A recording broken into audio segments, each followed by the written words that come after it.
Tayad, and Sinico, keeping Cayman covered. We ask our listeners and viewers to avoid any statements or comments which are abusive, derogatory, malicious, or defamatory. Do not use indecent language or make any statement that is false or misleading. Call 1-800-534-8255, 949-6990, 949-8037, or WhatsApp us on 925-3261.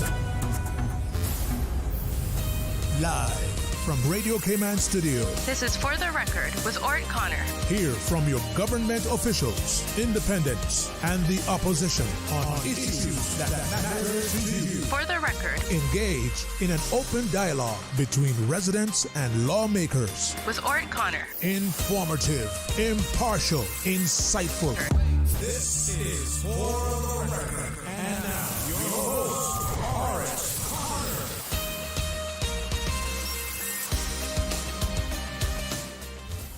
Good morning, good morning, good morning, O land of soft, fresh breezes and verdant trees so fair. Today is Monday, the 25th day, I believe it is, of May 2026, right here in the beautiful Cayman Islands. We do hope and we trust that everyone had a restful, peaceful, enjoyable weekend. Those of you who are on our roads, we urge you to please be extremely cautious. Ensure that you observe the rules of the road, because the life you save may just be your own. For those of you who are celebrating a birthday today, or if you've celebrated one over the past few days, we want to wish you a happy birthday or a happy belated birthday, whichever is applicable. And to remind you that the For the Record birthday shout-outs brought to you by Coca-Cola and the Credit Union. Coca-Cola available across the Cayman Islands. You should accept no substitutes from generation to generation. Coca-Cola still a Cayman classic. And the Credit Union. Credit Union looks forward to serving the people of the Cayman Islands for the next 50 years and beyond. Those of you who have lost loved ones, again, we want to extend our sincere condolences to you. We hope and we trust that your faith will help to carry you through these extremely challenging times, and that the memories of your loved ones will be a blessing. Those of you who are ill and are either at home or at a medical facility here in the Cayman Islands or overseas, we want to wish you a speedy recovery as well. And of course, we want to give a big shout out to our colleague here at Radio Cayman, Mr. Joel Wilson, as well. Last week we had an unfortunate incident which resulted in the loss of life, and we want to extend our sincere condolences to the family who lost a family member, and at the same time we we want to also keep in our prayers all of the families that were impacted by this unfortunate incident as well. So, folks, again, I want to extend my thanks and our gratitude to you for allowing Radio Cayman into your homes, into your vehicles, as you traverse the busy and sometimes dangerous roads of the Cayman Islands, into your places of work, wherever that may be. Because, as you know, For the Record is a show produced by the staff and management of Radio Cayman, and it is geared towards keeping you abreast of issues as they arise and play out on the local, regional, and international scene. I am your host, Orrett Connor, and you're welcome to join me every Monday, Wednesday, and Friday from 7:30 a.m. until 10 a.m. During that period, of course, our phone lines are open.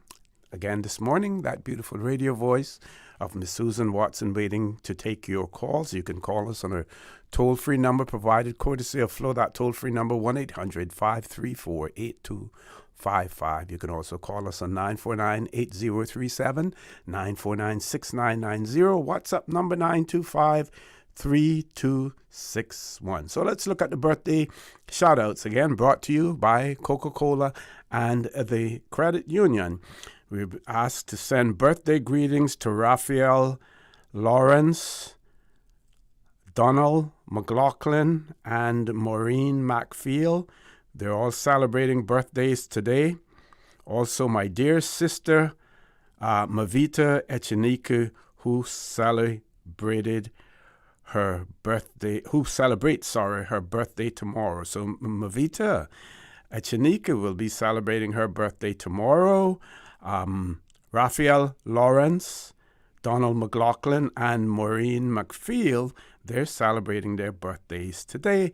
And all of these love and birthday greetings are coming from Aldine. Happy to share that information with you. Let's look at all of the other birthdays as well. Today,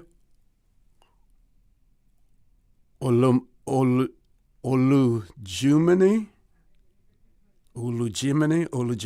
hope I'm pronouncing that right. I'm really making a mess of it. Lapierre celebrating a birthday today. Other upcoming birthdays tomorrow, the 26th of May, Miss Shirley Jervis will be celebrating a birthday tomorrow, the 26th. Let's see if there are any more. If you know someone who's celebrating a birthday or any other momentous occasion, please share that information with us right here on For the Record, and we will give them a birthday shout-out, brought to you by Coca-Cola and the Credit Union. Coca-Cola available across the Cayman Islands. You should accept no substitutes from generation to generation. Coca-Cola, still a Cayman classic. And the Credit Union, they look forward to serving the people of the Cayman Islands for the next 50 years and beyond. Okay, folks, those of you who have been following the news internationally or locally will know that the situation with the spread of Ebola continues, and we see here in the Western Hemisphere that health authorities, including the Cayman Islands, are doing their part to mitigate against the spread of Ebola in the region. The Ministry of Health, Environment, and Sustainability issued a release on Saturday, the 23rd of May, and I'm going to share that with you. You would have heard some excerpts from that on our news at 7 o'clock or 7 o'clock news. I'm going to share more information with you on that as well. So the Ministry of Health, Environment, and Sustainability confirms that passengers from yesterday's, which would have been, this is dated the 23rd, that would have been the 22nd, passengers on yesterday's BA 253 flight bound for Grand Cayman, that they have safely arrived at Owen Roberts International Airport. So they safely arrived on the 23rd. Chief Medical Officer Dr. Hilary Wolf, Chief Nursing Officer Mrs. Felicia McLean, Deputy Chief Medical Officer Dr. Mark Paramal, and National Epidemiologist Ms. Rachel Corbett were on hand at Owen Roberts International Airport to brief Cayman Islands Customs and Border Control staff ahead of the flight arriving and provide support to the public health team. Arriving passengers from the original BA Flight 253 were asked to complete a health questionnaire and provide confirmation of their contact details, enabling public health officials to maintain appropriate monitoring and surveillance in the coming days. A subgroup of passengers identified through contact tracing conducted by Bahamian health authorities also underwent additional screening on arrival and will be proactively monitored by the Public Health Department over the coming days and weeks in accordance with established public health protocols. The Ministry of Health, Environment and Sustainability, Public Health Department, Cayman Islands Customs and Border Control, Cayman Islands Airport Authority, and healthcare personnel have worked in close partnership to ensure that all public health screening procedures were safely and efficiently carried out, while ensuring passengers and crew were treated with care and professionalism throughout the process. The Honorable Catherine Ebanks Wilks, Minister for Health, Environment and Sustainability, said, and I quote, "I want to sincerely thank all the agencies and personnel who worked together to ensure the safe arrival and management of passengers aboard BA Flight 253. This includes our partners in the Bahamas and the United Kingdom, as well as the teams from the Public Health Department, Customs and Border Control, Cayman Islands Airport Authority, healthcare personnel, first responders, and airport staff here in the Cayman Islands. The coordinated response demonstrated the strength of our public health systems and the importance of international cooperation in managing potential public health risks." Her quote goes on to say, "I want to reassure the public that the risk of Ebola transmission remains very low.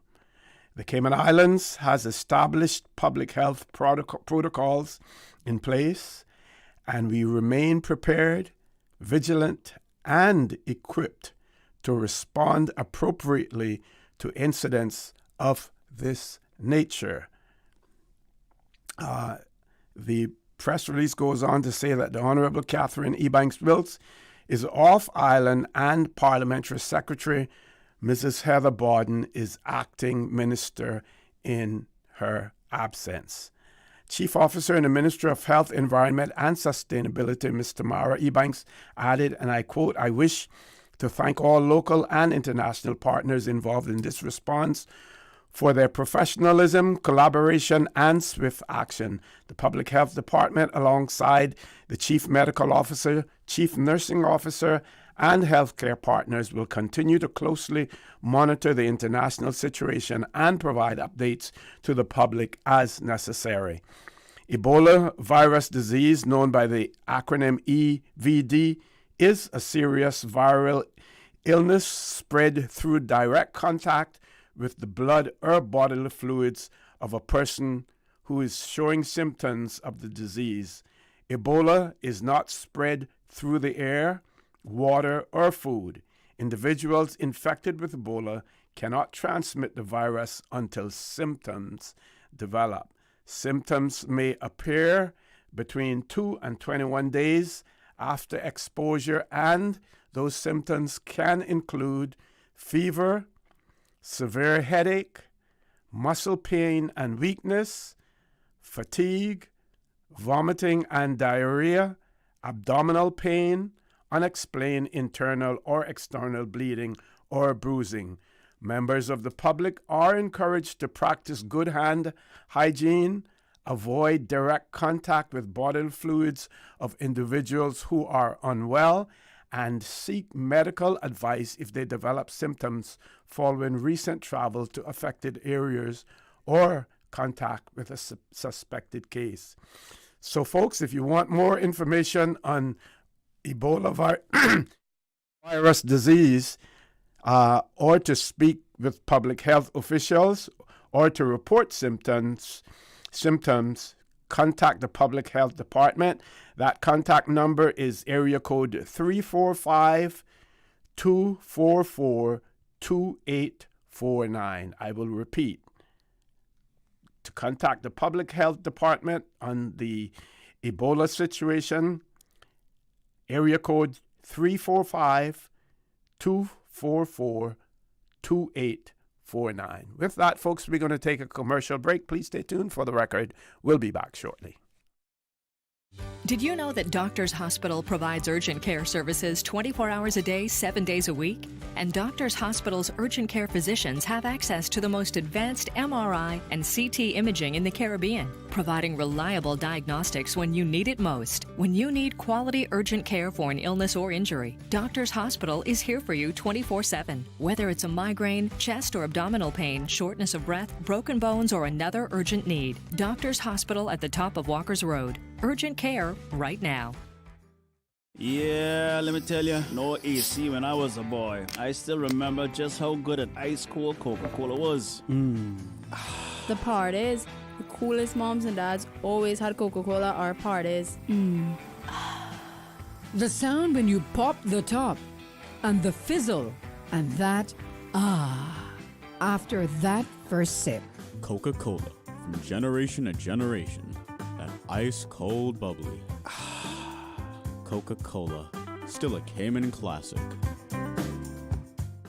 Cineco's parametric insurance after hurricanes is now available for motor policies. Fixed automatic payouts cover incidental vehicle expenses like fuel, cleanup, and minor repairs. No claims, no damage required. $200 for comprehensive policies or $100 for third-party policies. Available exclusively through Cineco and included with all new motor insurance policies and upon renewal for current policies. Visit cineco.ky today. Cineco, keeping Cayman covered. Looking for fresh, healthy food that's full of flavor? Then you've got to visit Kirk Market. Our dishes are made with fresh, high-quality ingredients. Enjoy vibrant mixed greens or satisfying pasta salads. Or try one of our delicious grill options like blackened chicken, spicy beef steak, or grilled salmon. Looking for something light and flavorful? We've got sushi rolls and poke bowls prepared daily. And don't forget to explore a hot bar or Billy Fresh salad at the salad bar. Stop by Kirk Market today for breakfast, lunch, or dinner and taste the difference. Eat well, live well with Kirk Market.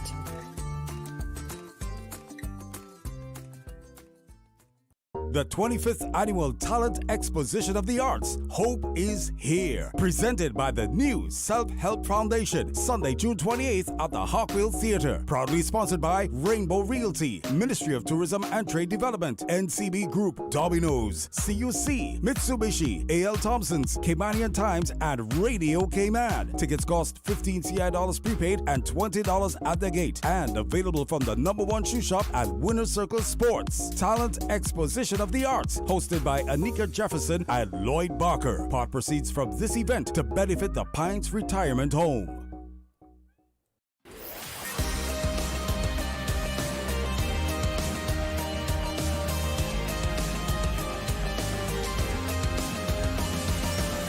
This is For the Record.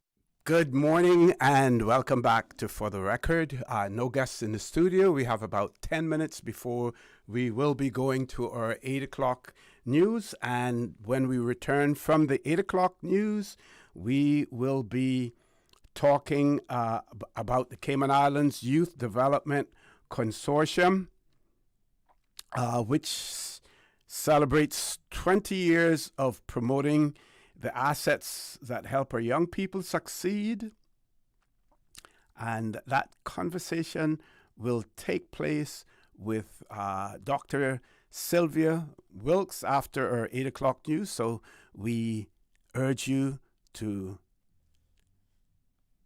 continue to stay tuned to Radio Cayman and in particular For the Record so that you can hear that discussion.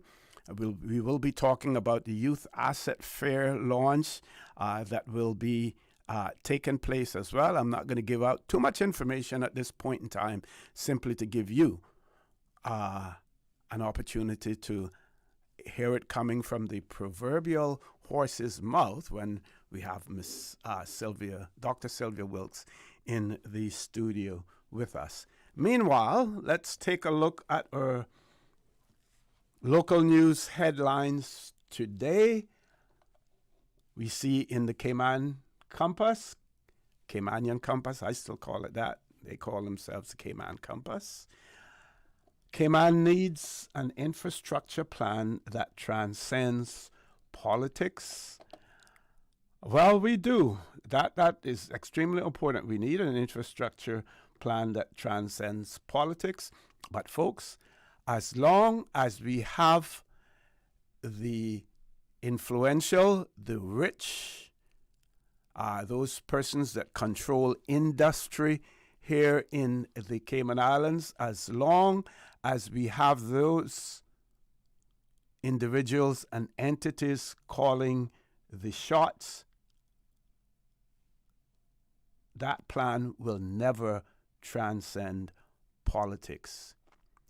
Because at the end, if we be extremely realistic about it, we as individuals, we go to the poll, but then after that, collectively, some people question, how much influence do we have, and in what areas do we have that influence as well? When it comes to money, when it comes to investing, we know it's the people with the money or access to the money who will have that influence as well. Other stories in the compass: potential Super El Nino points to hotter, drier, rainy season for Cayman. We saw last week, I think could have been last week, Thursday or Friday, where the UK recorded the hottest day ever in the United Kingdom. And folks, here in the Cayman Islands, we're in the month of May, and we are experiencing it here as well, the heat. Other stories: NCFC, National Coalition for Caymanians, administration's first big emphasis on public health. That story ties in with what I just shared with you in terms of the protocols put in place for controlling Ebola and the BA flight over the weekend. I'll try to share that one with you if possible. Also, it says, another story: public should feel safe, Anglin says after BA flight health alert. And the Minister Anglin was a passenger, on that flight as well. Other story: bursting at the seams. Cayman has outgrown its infrastructure. Cayman has outgrown its infrastructure. I was thinking a few days ago, and so many of our callers talk about the granting of concessions to investors here in the Cayman Islands, and many of those concessions going to not necessarily pure Caymanian companies. And I was wondering whether or not, and I don't believe that any such motion has been brought or any action has been taken in terms of how concessions are managed, whether or not it's addressed in the Public Service Management Act. But we know that the various administrations have taken positions in relation to what would govern their decisions to grant concessions, especially custom duty waiver concessions to companies. And I was thinking, folks, similar to what was done after the uproar on the 2003 status grants, whether or not, and maybe someone should consider bringing a private member's motion, or the government bringing a motion themselves to put in place some sort of guardrails to protect against any government granting concessions. And maybe concessions up to a certain point should have to go to our parliament to be approved by our parliamentarians, as opposed to the government having the discretion to grant concessions. Like I said, folks, I didn't do a whole lot of any research on this because it was something that I was thinking about last night. And I said to myself, well, if it isn't in place, maybe something like that should be in place. If any of our listeners out there are aware of as to whether or not something of this nature is in place, I would be grateful if you could share that information, with us as well, because so many people have spoken about concessions being granted by the government, and those who advocate against it point out, and I would say correctly so, that in an economy and in a jurisdiction where people are looking to invest, and the reasons that they're looking to invest, number one, stable political system, good communications, no income tax, no tax on capital returns as well, that we really don't need to hand out concessions or to grant concessions to persons wanting to come and do business here in the Cayman Islands. We heard the Premier talk about it on Friday, and in relation to that as well. And there are so many Caymanian companies that have the financial and other wherewithal to do things that is really not necessary. So why don't we put legislation in place? Why don't we empower our parliament to decide? Or some people may say maybe we shouldn't have them do it either, and maybe we should set something else in place in relation to, or just cap, the concessions that will be allowed, the amount of concessions that will be allowed, if you really don't have that sort of confidence in our parliament, to do it. You wouldn't want to have a situation where it's put down there for, I think it's called negative something, where it is tabled and, unless you vote against it, it passes, as well.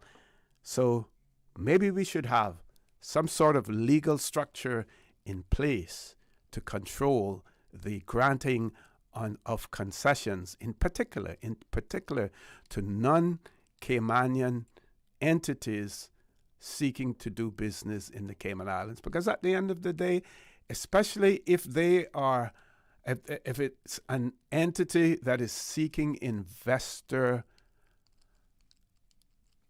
participation in a company. Let's say, for instance, they're wanting to build a hotel or build condominiums, but they're seeking investors to invest in the building of those condominiums. If they get a $2 million or $3 million due to concession from the government without having to repay it at all, this is an outright waiver, no repayment whatsoever. Literally, those millions of dollars can go right into the prime investor, the person who has initiated the program, the building of those condominiums. That money can potentially go straight into their pockets, meaning that you still have investors coming in, and the way that you attract them, we already have $3 million concession from the government, or they may not tell their investors at all, and they're able to pocket that money. What I'm trying to say, folks, is that concessions, the way that we see it, may not be the way that those persons who are granted concessions see it as well. And at the end of the day, we are not sure where that money goes. With that, folks, we are going to go to a commercial break. Don't forget that when we return, we will be talking about the Youth Asset Fair launch taking place this weekend. That conversation will take place with Dr. Sylvia Wilks after we return from our 8 o'clock news. So don't change that dial. Please stay tuned for the record. We'll be back immediately after the 8 o'clock news. The voice of the Cayman Islands. 89.9 FM in Grand Cayman and 93.9 FM in Cayman Brac and Little Cayman. Silver wings shining in the sunlight. Radio Cayman. For today's biggest news. Radio Cayman, the voice of the Cayman Islands.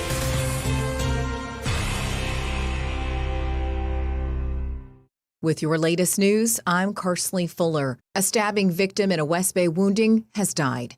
Shortly before 12:30 p.m. on Wednesday, officers were sent to a fight on Northwest Point Road near the Cayman Turtle Center, where the victim had been stabbed in his stomach, head, and neck, and carried to the hospital in critical but stable condition. After the attack, a 47-year-old Georgetown resident was arrested on suspicion of wounding. The Royal Cayman Islands Police Service now confirms the victim has died, and the man initially arrested and bailed has been rearrested for murder. He remains in police custody. If you saw anything suspicious near the Turtle Center or the Tortuga Rum Distillery on Northwest Point Road around noon on May 20th, you're encouraged to contact police on 949-3999 or the confidential tip line on 949-7777.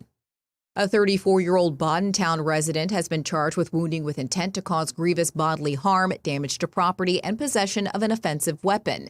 Shortly before 9:30 p.m. on Tuesday, officers were sent to a home near Breezy Way in Georgetown, where two men were reportedly fighting, with one getting stabbed in the chest and forearm.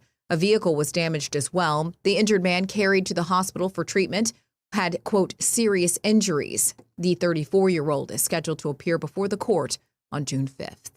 And the National Coalition for Caymanians Administration is looking to make it easier for vulnerable Caymanians to get access to financial assistance.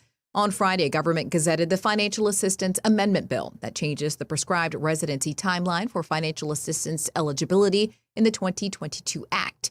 If passed by MPs in Parliament, the residency timeline will be reduced from 8 months out of 12 preceding the date of the application to just 3. You can find the full bill online at gov.ky. While there, you can also see Proclamation Number 3. Her Excellency, the Governor Jane Owen, has proclaimed that a session of Parliament will now take place at 2 p.m. on June 19th. Cayman Airways is expanding its summer schedule with a new nonstop route to Texas. Radio Cayman's Elizabeth Charles was there for the inaugural flight.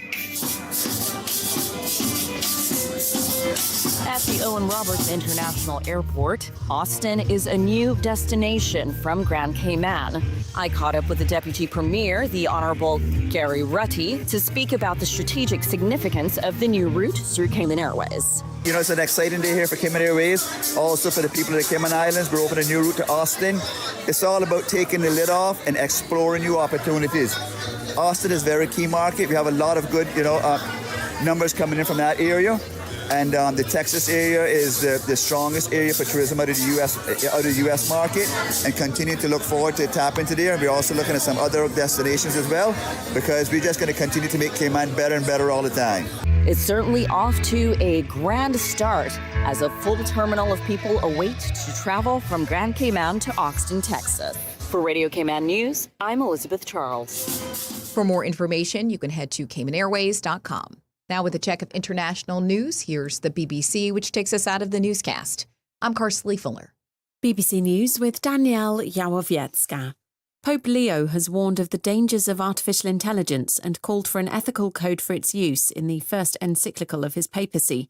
In it, the Pope apologises for the length of time it took the Catholic Church to condemn slavery and warned that AI could create new forms of enslavement. President Trump has attacked critics of his potential deal with Iran as losers, while Iranian officials have played down the prospect of an imminent agreement. Mr. Trump insisted any deal would either be great and meaningful or it wouldn't happen. Uganda has confirmed 2 new cases of Ebola, bringing to 7 the total since the virus was discovered there 10 days ago. Both are Ugandan health workers employed at a private facility in Kampala. The head of the WHO says a delay in detecting Ebola cases meant responders were now playing catch-up. President Erdogan of Turkey has reversed his decision to close a private university following student protests. The authorities in Bangladesh now say more than 500 children are suspected to have died since March in one of the worst outbreaks of measles there in decades. Bangladesh has been carrying out a mass vaccination programme. BBC News. Stay in touch with Radio Cayman with the latest up-to-date, accurate news and information. For your convenience, the headline news will be repeated on our sister station, Breeze 105.3 FM, weekdays at 8:30 a.m. Follow Radio Cayman on social media, Facebook, Instagram, Twitter, or download the Radio Cayman app in the App Store or log on to www.radiocayman.gov.ky and stay connected to what's happening in the community. Radio Cayman, your voice, your choice, your radio. Since 1993, Rotary Central has worked diligently each year to provide quality bus shelters to our community. A traveling convenience to our school children, the elderly, young people going to work, guest workers, and visitors using the public bus. We, Rotary Central, help you, our advertisers, make it happen. Your marketing dollar travels a far way, positioning your message, your product, your services, your presence in over 83 bus shelters. Every dollar you spend, every advert you place helps to build another bus shelter, providing modest comfort for Cayman travelers. Reserve space now on the only billboard medium in the Cayman Islands. Email rotaryshelters@gmail.com. rotaryshelters@gmail.com. The Bus Shelters, a partner in community convenience. Another inspiration program by Rotary Central Cayman Islands. Radio Cayman News. A new working group to review the existing legislative landscape related to sexual offenses. Quote, gravely concerned by a rise in sexual offenses, the majority of which are committed against children. This is exploitation, this is abuse, and this is rape. Radio Cayman. Your voice, your choice for today's biggest news. 7 days a week. The 8 a.m. weather update brought to you by CG Britcay, where people come first.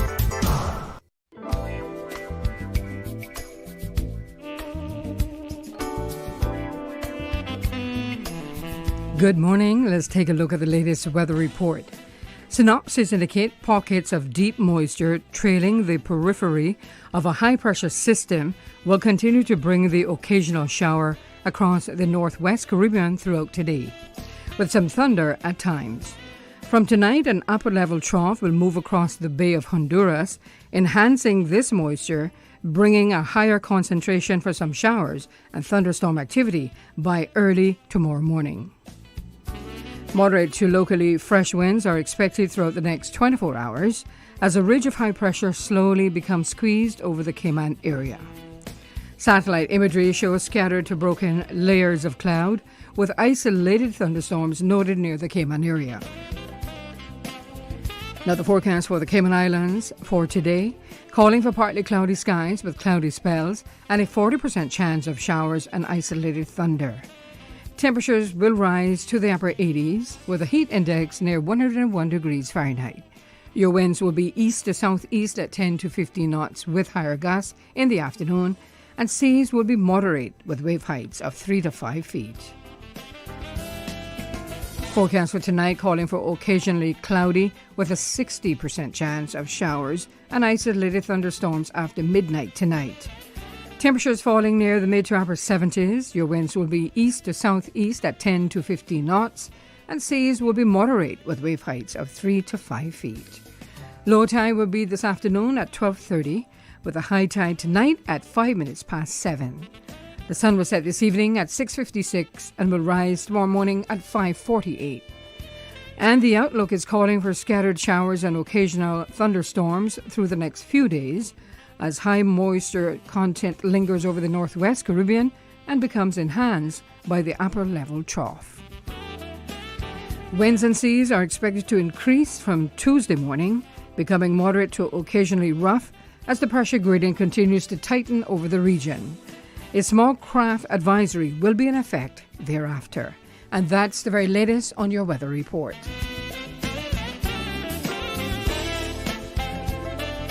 The 8 a.m. weather update brought to you by CG Britcay, where people come first. Let's hear it for your Wildcat cheerleaders. Aunt Angie, weren't you a cheerleader? The best in the Western Hemisphere, until I attempted that switch kick double twist roundhouse. Huh? Exactly. I must have been in the air for 20 seconds before I fell into that snare drum. I set a world record, though, and thankfully I could trust the CG Medical Portal with my claims. All 37 of them. The CG Medical Portal. Safe and secure. CG Britcay. Good like that.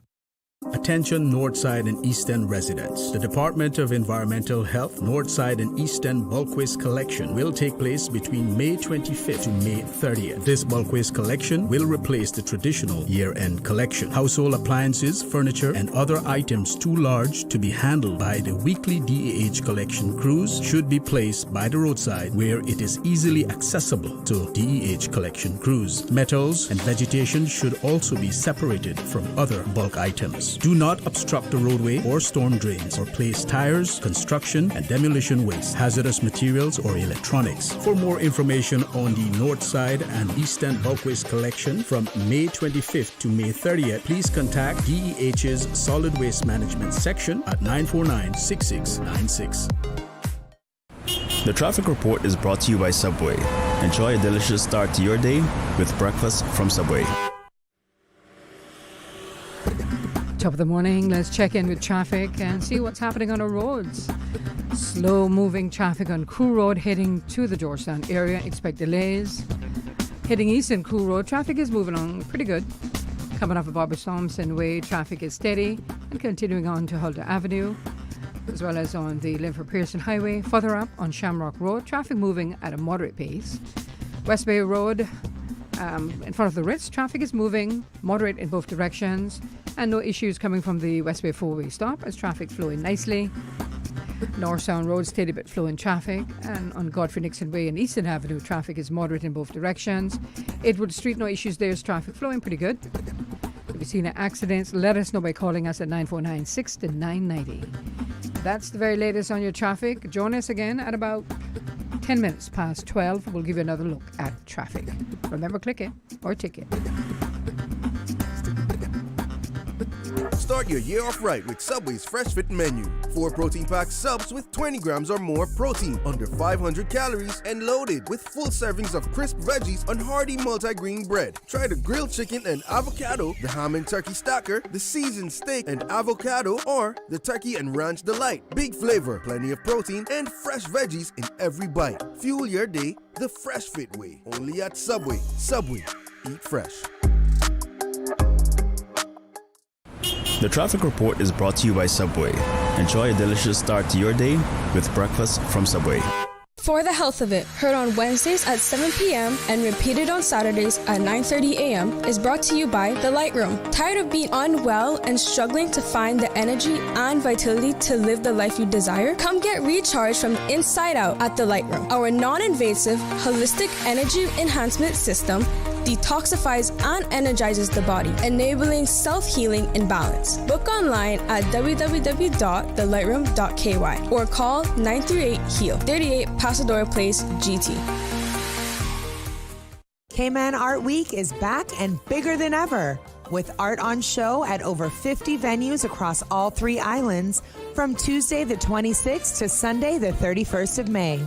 From one-off pop-ups and creative collaborations to open studios and late-night gallery hours, all events are free and there's art on sale for every budget.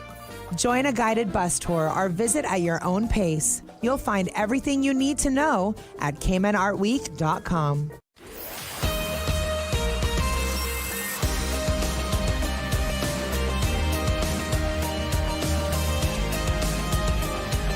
For the Record with Orrett Connor. Good morning and welcome back to For the Record. So as promised, we're going to be talking on this segment of For the Record about the Youth Asset Fair launch. This conversation is going to take place with Dr. Sylvia Wilks and Mr. Jaron Reynolds. So first, I want to say good morning, folks. Welcome to For the Record. Good morning. Good morning, Mr. O.C. My first time on For the Record. Yes. Good to have you. Great to have you here. And while we're going to talk about the Youth Asset Fair itself, I think it is extremely important for our audience to know about you and your organizations and, both of your involvement in that as well. So, Dr. Wilks, we'll start with you. Well, thank you so much, Mr. Connor. And hello, all my friends out there in radio land, they would say. And YouTube land now. And right. On YouTube, and Facebook now. Yeah. Yep. So the Cayman Islands Youth Development Consortium was started in 2006. 20 years of really hard, diligent work. And it started because I was working at the girls' home, worked at the boys' home first, and then I was at the girls' home. And I did some research because I wanted to track their progress while in residential care. Okay. And I came across the developmental assets, and I thought that it wouldn't only benefit them, but it would benefit other young people as well. So I started the Cayman Islands Youth Development Consortium in around May 2006, and left the Keys Foundation at the time to concentrate on the Cayman Islands Youth Development Consortium. So I met a lot of young people during that time. Jaron, I met in 2016 when he attended our summer camp. So Jaron can tell you what he's doing with CIYDC now. Now, before we go to Jaron, though, that was certainly a bold move by you. It was. In terms of leaving the Keys Foundation and to establish this, on your own. So you're leaving a somewhat comfortable and stable situation. Yes, sir. To venture out. Yeah. Quite a bold move. Very much so. But I'm glad I did because I've learned so much since that. I'm assuming I got a text message just now from someone that said she remembers when I started out, and we barely understood it at the time, and that was true. But I knew it was something that could be beneficial to all of our young people. So it was a bold move, yes, a very faith move as well. But I'm really glad that I made that move at the time that I did. As a matter of fact, one of the reasons why I made that move is because I spoke to my youth pastor at the time, the late Rudolph Willis, and just before he passed, I showed him some of the plans that I had, and he said to me, "Don't make this be something that you start and you don't finish." And I was like, "Oh my gosh, like seriously?" Because there were some things that I would start and I wouldn't finish. So I was like, I made sure that this would not be one of those projects that I just, I did because it was an interest at the time. Yeah. So I kept it going. I remember Mr. Willis. Yes. Great. Mr. Reynolds, tell us about yourself. Good morning again to you, Mr. Good O.C., morning. and to the wonderful people of the Cayman Islands, in particular my constituents of West Bay North. Okay. Just hard to put it out there. Okay, then. So many individuals may know my face from Youth Parliament because I've served 3 terms. Wow. I actually served my final term back in March. So I decided that I would no longer serve another term because I would rather a younger Caymanian now to take up that role by allowing another person to have the opportunity of serving, having the opportunity that I did. Yes. Because I had such a wonderful opportunity over the past 3 years, served as a minister, then speaker, and then finally made it to the opposition for my final term. And like Ms. Sylvia said, I was involved with CIYDC since 2016. I started off as a camp member. I was also awarded Best Camper. Yeah. Best Camper. So that brought back some amazing memories. 2016, wow. So I've known Ms. Sylvia for almost 10 years now. Wow. Yes. Oh man, I feel like getting a gray hairs. Yeah. But now I'm a board member of CIYDC, and it's such an honor. And so now that I'm no longer a youth parliamentarian, at least I'm able to continue the work of representing the voice of the young people, but in a different capacity. Okay, so the Cayman Islands Youth Development Consortium, nonprofit? Yes, sir. Okay, registered nonprofit. Okay. Can you speak to, your mission statement, what you're all about. So we're basically about promoting developmental assets, because the more assets a young person has, the more likely they are to succeed. The less likely they are to gravitate towards drugs and violence. Yeah. So the consortium promotes these things. And all of the activities that we do is based on the assets. So the summer camp, the assets is promoted. The activities that are done are all around the assets. So, for example, service to others fall under empowerment as a category. And so what we've done is we've had activities to promote that. So service activities we've done various. We went to the mental health hub at one point, gave them care packages. We went to the we were at the Lions Center at one point. So we did some care packages as well as food packages during COVID. And so we, gave people in vulnerable communities those packages to promote the service to others. So it wasn't just about teaching, we were actually doing it as well. And, we constantly hear people talk about the fact that our young people, there's nothing for them to do in the Cayman Islands. How do you address that what's perception that people have? And speaking of your organization in terms of the amount of activity and interest that you have been able to generate. Right. So the Cayman Islands Youth Development Consortium, the reason for consortium is because I like to be different, right? And everybody was doing association of this, association of that. And I wanted to come up with something else that speak to a similar thing, but was different. So the consortium is having a group of people, a group of organizations about the same cause. So there is a lot of organizations in our country, just that they're not promoted based on the assets. So I kind of preempting a little bit, or going ahead a little bit, but we have like 31 organizations that will be at the event on Saturday that are showcasing the different things that they provide as services, because not one organization can provide all of the assets. As a matter of fact, some of them are from parents and people in the community. Those are the support assets. So it's very important for us to bring all of these individuals together, because it includes all community members. Developmental assets include all community members. And that's why we want to target all community members. As a matter of fact, since we've gone there, we've reached out to all 19 electoral districts to say, we want you to come and sign a community asset building proclamation to say that we want to do more intentional activities in your community. As a matter of fact, on Talk Today, I said that if I were an MP, I would have bussed my people to the event, because we go to different events in our community and we don't see the local people there.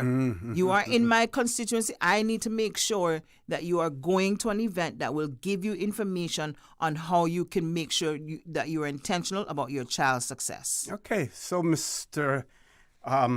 Reynolds, as a future MP,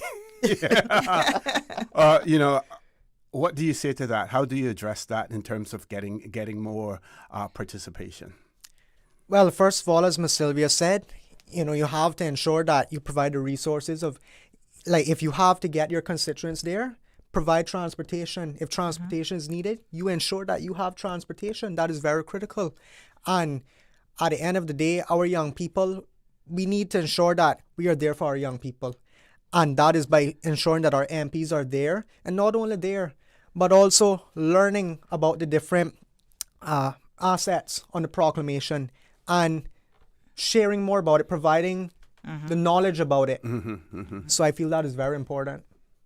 And that ties right into the whole issue of the call for having advisory district council. Yes. An entity, a recognizable entity that can help, depending on how the legislation is framed, that can help, to generate interest in things like this. And that's what we want to do. As a matter of fact, one of the things that we did last year, just after election, is that we had the not just MPs, but we had some of the ministers sign the Supporting Cayman Youth Proclamation, which is done every 4 years. For the last several years now, we've had that because we started in 2010 with the proclamation, and we've included all of the important MPs. I think in 2012, we started with the DG, Deputy Governor, and others during that time as well. What's important is that our parliamentarians understand that this is important for all of our young people. And so last year in November, we had an event, and I reached out to our youth parliamentarians, which signed that proclamation. That's Jarin and several of the other youth parliamentarians at the time, Jarin and Zara Majid, which is also on the board. I said, okay, listen, guys, I'm going to give you a hackathon challenge. I need you to come up with some ideas in which these things can be promoted in the communities. So they came up with 10 ideas that was done in a video that we actually showcased with this event in November that we had. The very first idea that they had was a youth asset fair.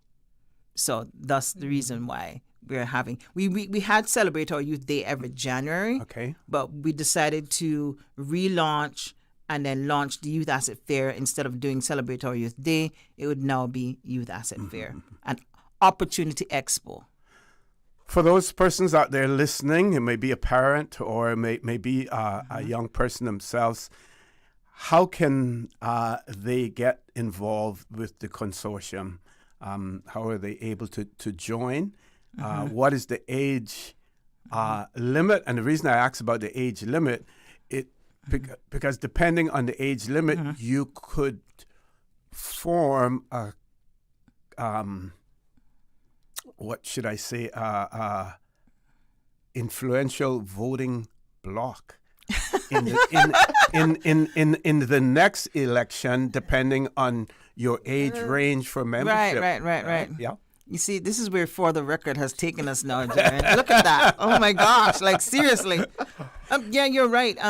The developmental assets goes on beyond 17, right? The last set of assets usually goes up to 18, but you'll always need support of family, community.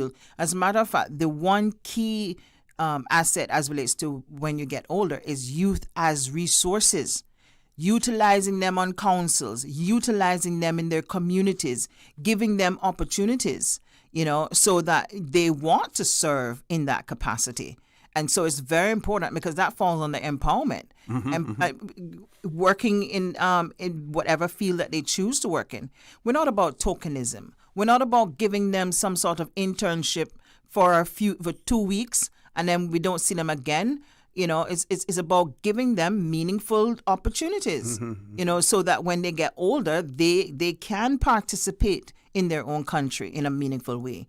They have employment, so being involved in this gives them opportunity to build their skills as well, so it's very important. Mr. Reynolds, you anything you want to add to that? Share the same sentiments with Sylvia. Yes, sir. Yeah. Mr. Connor, the traditional youth development has been looking at problems, looking at deficits, yeah? And when the conversation, even in the media, sometimes look at young people from a negative perspective. This is the other way around. We're changing the philosophy. We're looking at our young people as strengths. We're focusing on strengths. We're focusing on the things that help them to succeed. These are the different assets that help them to succeed. So we're looking at, under support, we're looking at family support, positive family communication. We're looking at other adult relationships. So the mentoring programs, caring neighborhood, community values. Do our communities value youth? When our young people, when you ask them the question, does your community value you? What are they saying? So what you'll find at the event, you'll find different organizations displaying those different assets, what is relevant to them. So like, for example, one-to-one, is a mentoring program. So they'll display other adult relationships. Okay, Dr. Wilks and Mr. Reynolds, we're going to take a commercial break. Okay. When we return, we're going to talk about the event itself and give details on that, folks. If you have any questions or comments in relation to it, you can send us your questions or comments on WhatsApp 925-3261, or the phone lines are open as well if you have any questions or comments once you get more information about the Youth Asset Fair launch, or you may just have comments or questions in relation to youth involvement in general.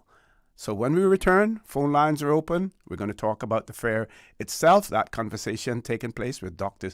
Sylvia Wilks and Mr. Jaron Reynolds. Don't change that dial. For the record, we'll be back shortly.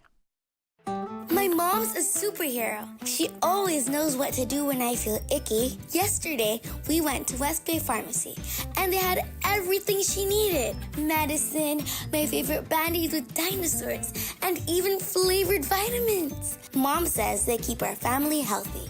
I think they're magic. But don't tell anyone. I think superhero shop at West Bay Pharmacy.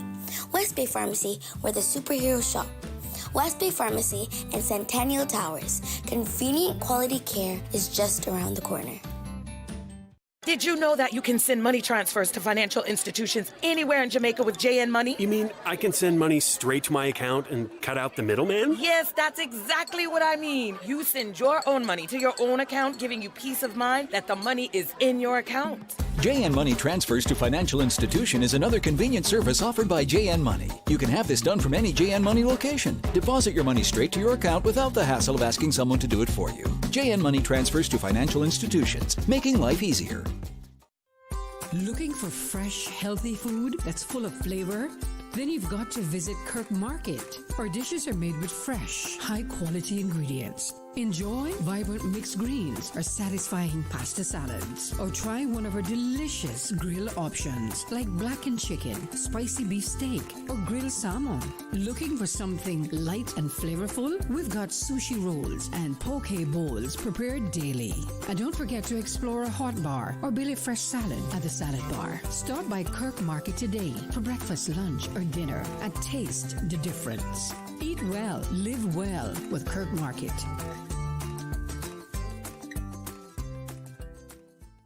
Can you imagine your home completely organized? At Brand Source Custom Closets, we can. We specialize in designing and building custom closets and storage units for any room in your home, including the garage. With tailored designs and custom LED lighting solutions to fit your lifestyle and budget, our Custom Closets expert is committed to enhancing the value of your home with a solution that is uniquely yours. Visit our showroom or call 623-6774 to schedule a no-obligation appointment with our design expert. Brand Source Custom Closets, 209 Dorsey Drive, Industrial Park. Cayman Art Week is back and bigger than ever, with art on show at over 50 venues across all 3 islands from Tuesday the 26th to Sunday the 31st of May.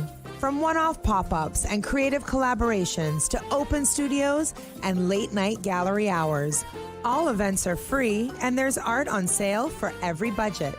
Join a guided bus tour or visit at your own pace. You'll find everything you need to know at CaymanArtWeek.com.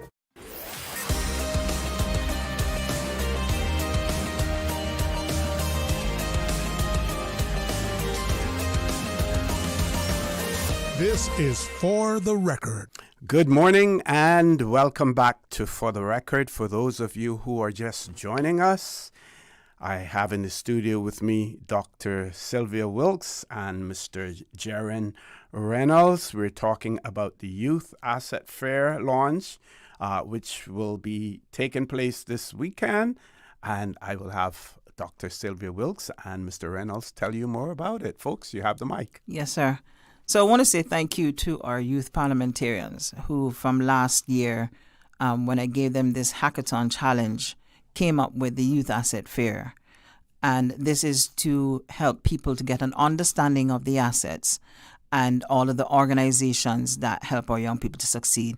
So we're moving away from Celebrate Our Youth Day that we started in 2010 and over to the young people idea of Youth Asset Fair.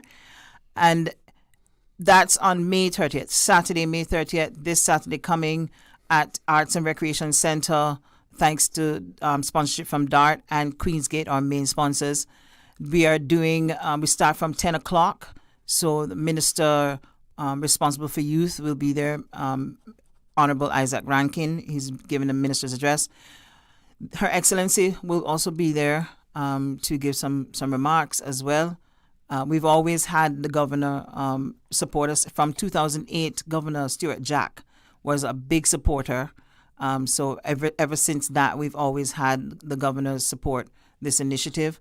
We're doing, one of the critical things that we're doing at the event is that we're going to have each community, the 19 electoral districts that we've reached out to. Right now, I think it's only 3 from West Bay that's confirmed. West Bay, South, Central, and West. That will sign this community proclamation. It's been over a month now. We've reached out to all 19 electoral districts. Hopefully others will come as well, because we want to say to the community that the MPs are serious about the success of your children in your electoral district, because we want to provide you, CIYDC want to provide you with the resources for the children, our young people in your district. There will be booths, so it's a youth opportunity expo. So there's right now we have 31 organizations that will have booths to display the different things that they provide, services that they provide, like 345 robotics. The public library will be there. Literacy is for everyone. The Early Childhood Association, the Cayman Islands Crisis Center, Taya Lounge, Junior Achievement, various organizations, National Drug Council, Cadet and Scouts will do a march past. They've done it a couple of years for us, and I always look forward to that part of it. And we're going to have youth performances. We're confirming youth performances this week, especially some of the NCFA performances. And what am I missing? The fashion show. The fashion show.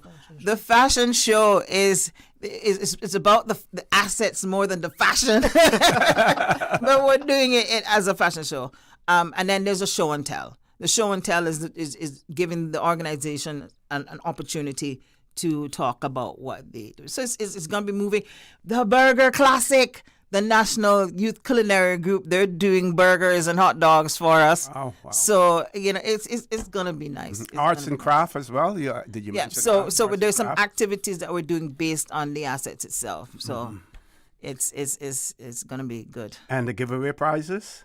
So we're working on that. So there are any businesses there that want to give us some prizes. That, please reach out to us. You can reach out to my number 917-3885.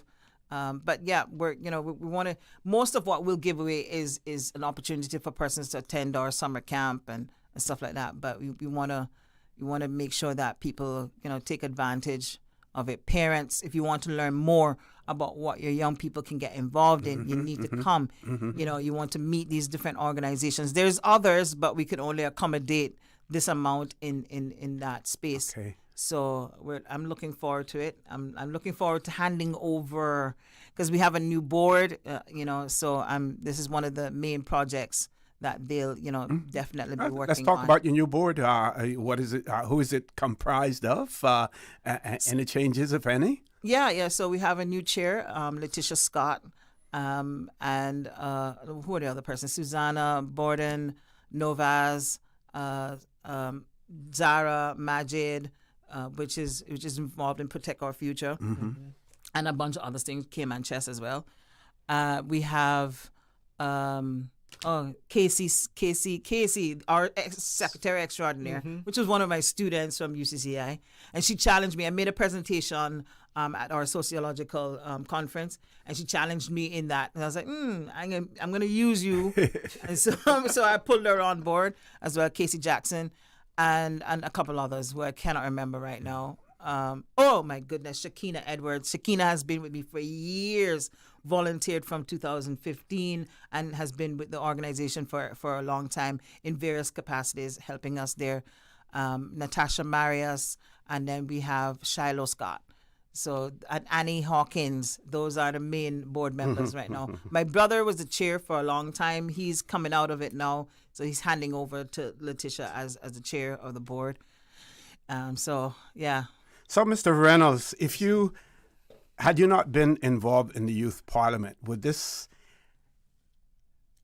activity, this entity, this organization, would it have still been attractive to you? Most definitely, because having been involved with the program back at camp, I was able to see how beneficial CIYDC was, and seeing the how can I say it now? Try and find a word. It's in my head, but I can't get it out. Something like enthusiasm? Or, yes, sir. Mm-hmm.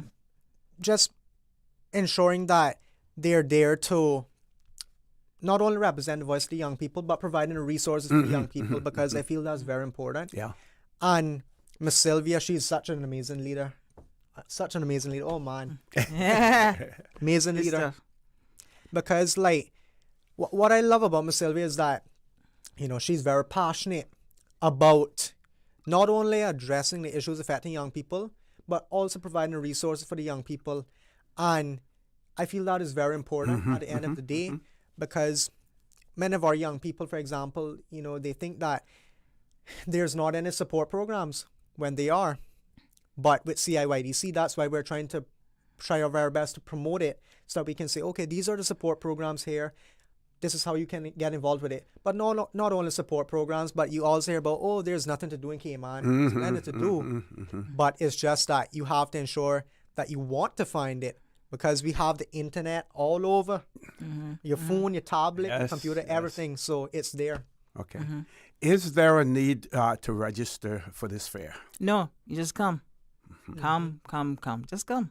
And no fee to enter. Everything is free. For free. Yeah. Including the food. Including the food. Excellent.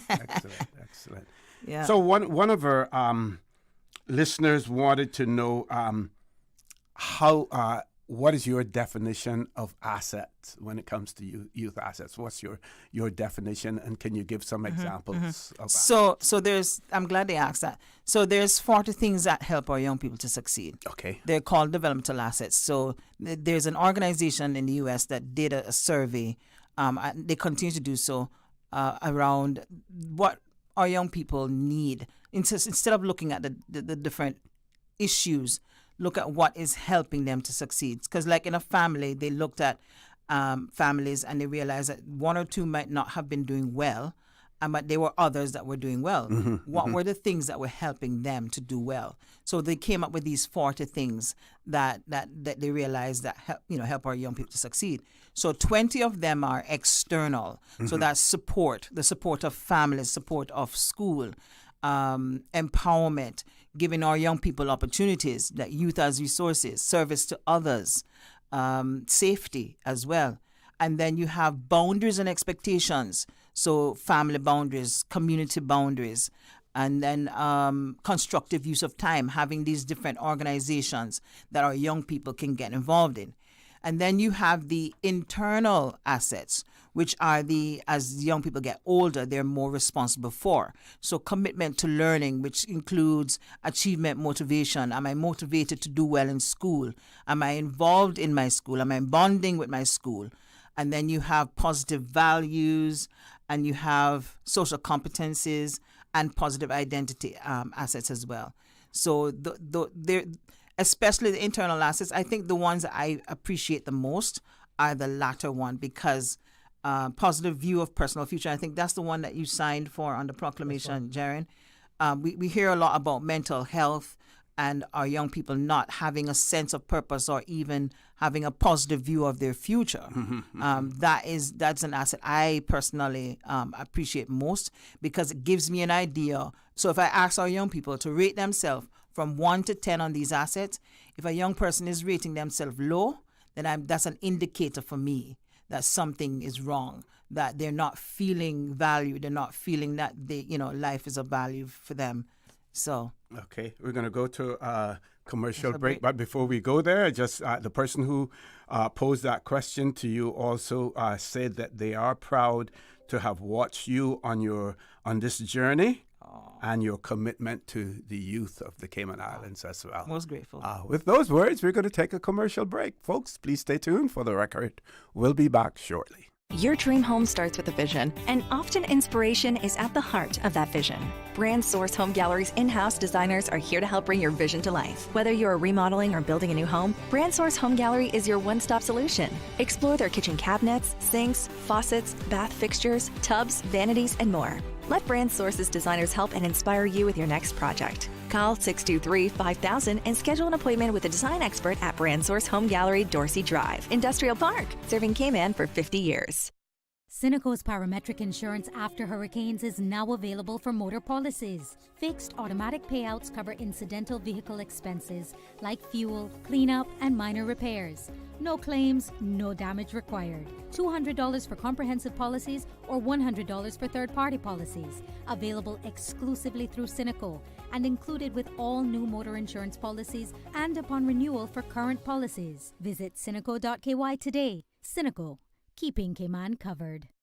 My mom's a superhero. She always knows what to do when I feel icky. Yesterday, we went to West Bay Pharmacy, and they had everything she needed. Medicine, my favorite band-aids with dinosaurs, and even flavored vitamins. Mom says they keep our family healthy. I think they're magic. But don't tell anyone. I think superhero shop at West Bay Pharmacy. West Bay Pharmacy, where the superheroes shop. West Bay Pharmacy and Centennial Towers. Convenient quality care is just around the corner. Looking to explore your future in Cayman's insurance industry? Join us at the Cayman Next Gen Insurance Forum on May 28th at the Marriott. This free event is designed for school leavers, university students, and early career Caymanians, with parents also welcome. Learn how the insurance and reinsurance industry works, hear from young professionals, and connect directly with people in the field.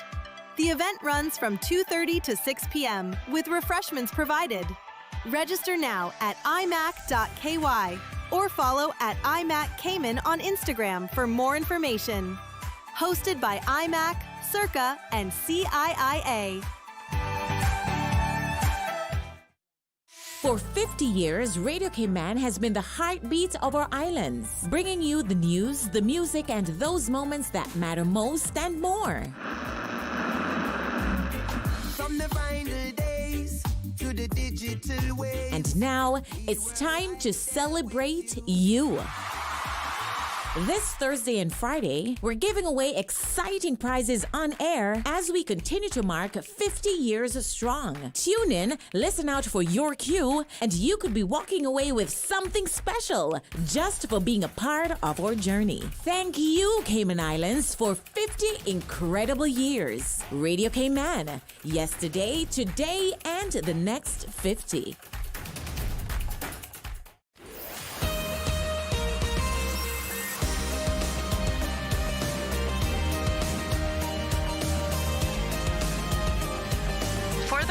With Orrett Connor.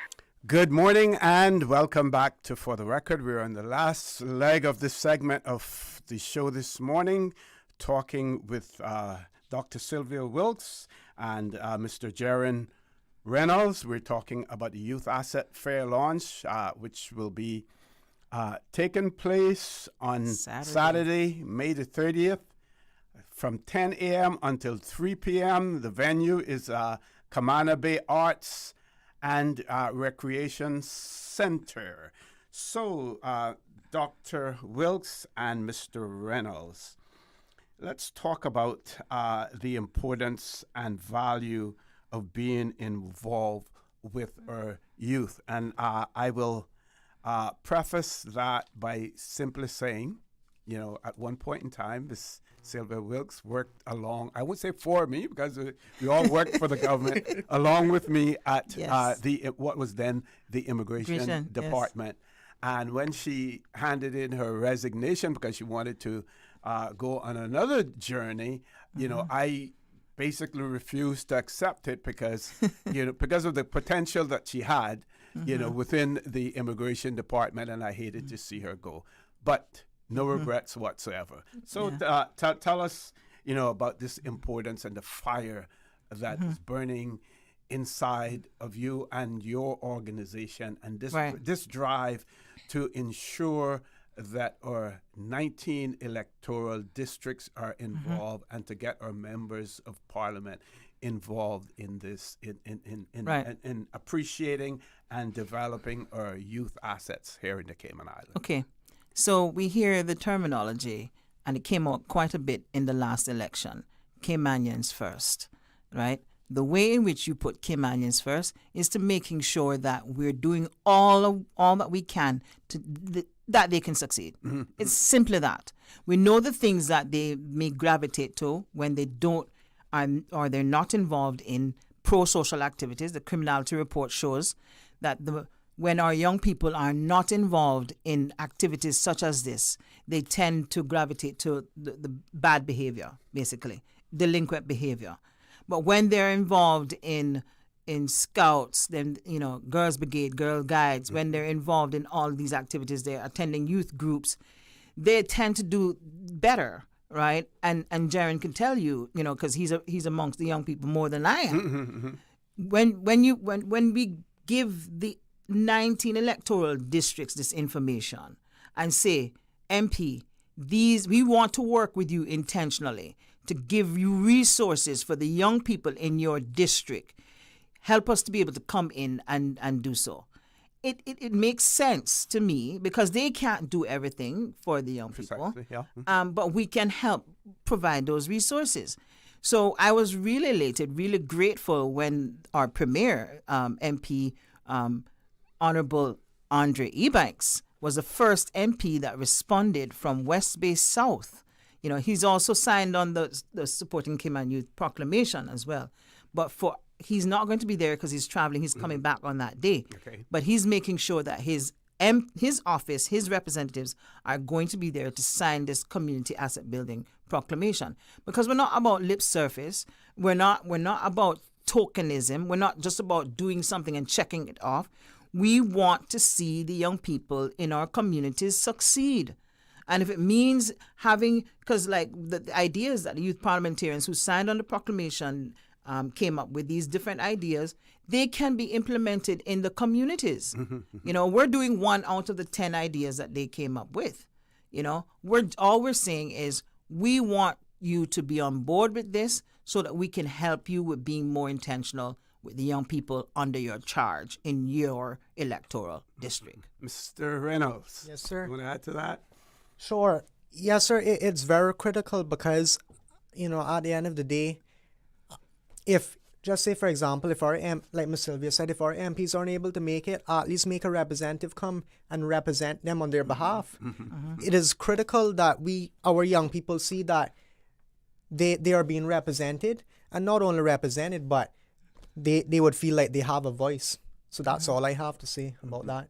But now, we know also that there are some ad hoc groups that have been established to sort of replace or to serve in the absence of advisory district councils. So would they be welcome to attend this fair as well? Absolutely. We want everybody to have an understanding of the developmental assets. We want you to, because we talk about it takes a village to raise a child. I am going to pause and I'm going to ask you how, right? Because if we don't function as a village, making sure that there are these different things, these different aspects that our young people have access to, then we're not functioning as a village. So we have to be more intentional now because Cayman has now ballooned as a community. So we have a lot more persons from different places with different values and different, way of doing things. And so we need to make sure that our young people are involved. As a matter of fact, those who are coming from elsewhere with their children are making sure that their children are involved in these things that are supposed to be in place for our children as well. Nothing wrong with that, because we want to cater to all children, all young people who are in Cayman, because we want to be a diverse community, yes, but everybody needs to have the opportunity, but take advantage of them. And if you don't know about them, then you can't take advantage of it. And so you need to come to the fair. Yes. You need to come to so you can learn about these things. Okay. So we want to encourage the public school, all the schools. It wasn't just public schools we reach out to. All of the schools that we've reached out to, send your children, send the parents, have them come. Some are actually bringing their children as representatives. So Johnny Comber Primary School, Georgetown Primary, or Mary Martin Primary School, and I think Joanna Clark Primary School are the ones who have actually confirmed that they will have young people represent. Red Bay Primary as well. So we want the other schools to be intentional like that as well. Get your kids there so that nobody has an excuse that they did not know. And let's again remind them the date. So this is Saturday. This is this Saturday, May 30th at Cayman Bay Arts and Recreation Center. Because of the big event that's happening over there as well in the evening, the parking is going to be more on the side of the school versus on the side coming from Cayman Bay itself, the heart of Cayman Bay. So, and we're going to put out that information so that people know where to park and so forth. But plenty of parking, mainly over by the field and over by the school, coming from the health city area.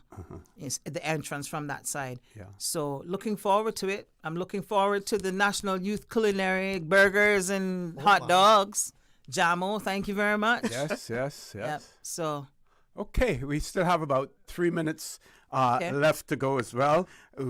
I want to give both of you an opportunity for some closing comments and to highlight anything that we may have missed. So we're going to start with you, Mr. Reynolds, and of course, Dr. Wilks will have the final word. Yes, sir. Well, thank you very much.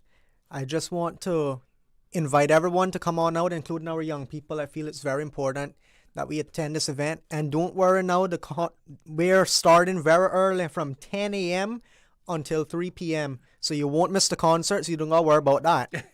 So you can come early and learn about the different assets, as well as learning about the different programs that are in place that will be present, so that then you can sign up with these programs and to gain new skills and, yes, just to develop. Yeah. I want to say thank you. There are so many people to say thank you to for the last 20 years. Even the people who, when I approached them about helping me with this organization, they're like, what is this about? But nobody knew. I wasn't clear on the assets until I did the training in 2012. Okay. When my brother came on board, Michael Wilks came on board to be the chair. He was like, yeah, I just helping Sylvia because I don't know what it's about, but I just helping her. Catherine Ebanks Wilks, these were the founding members. Jessica Willis, right? And Glenroy Miller, Ricardo Henry, all those persons were the founding members that helped me in 2011. They're like, we ain't sure what you're doing, but we're going to help you. So I just want to say thank you to all the sponsors, the Project 365, people who gave us $1 a day for 365 days of the year. Queen's Gate has been so faithful year after year. DART, we approached them for a camp when we need a place for summer camp because we couldn't get one of the schools. Have been, supportive over the years, and various other organizations. Just some different ministers, can't call out their names right now for the time they have left. Just want to say thank you. Thank you. God has been good to help us to where we've come to now, and I just want to be grateful. And very quickly, can you speak of some of the successes that you have achieved, in those 20 years? Keeping the summer camp going. We've had a summer camp since 2008. And it was Governor Stuart Jack that helped us with that very first camp. Okay. It's a leadership and prevention camp, and it's only 1 year we've missed out of that from that time. So with having missionaries come and help our campers, we've had support our youth month. I think it was only once we missed as well.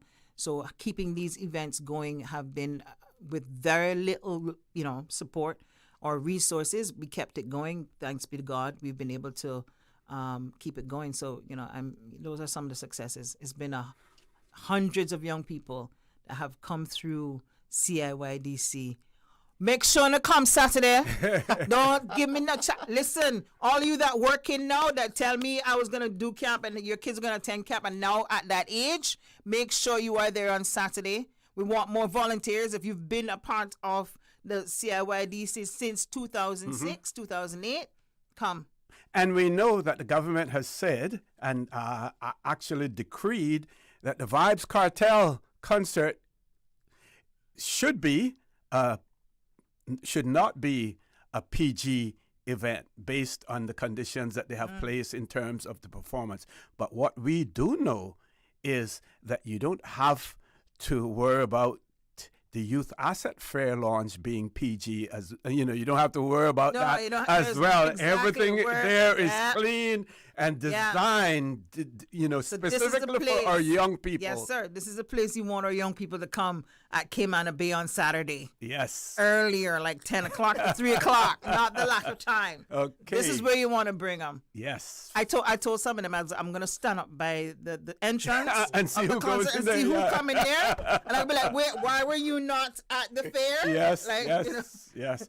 Well, Dr. Wilks and Mr. Reynolds, again, I want to thank you for all that you and your organization do to help our young people in the Cayman Islands, to help them to achieve their full potential by leading the way, by providing resources, for them to do that as well.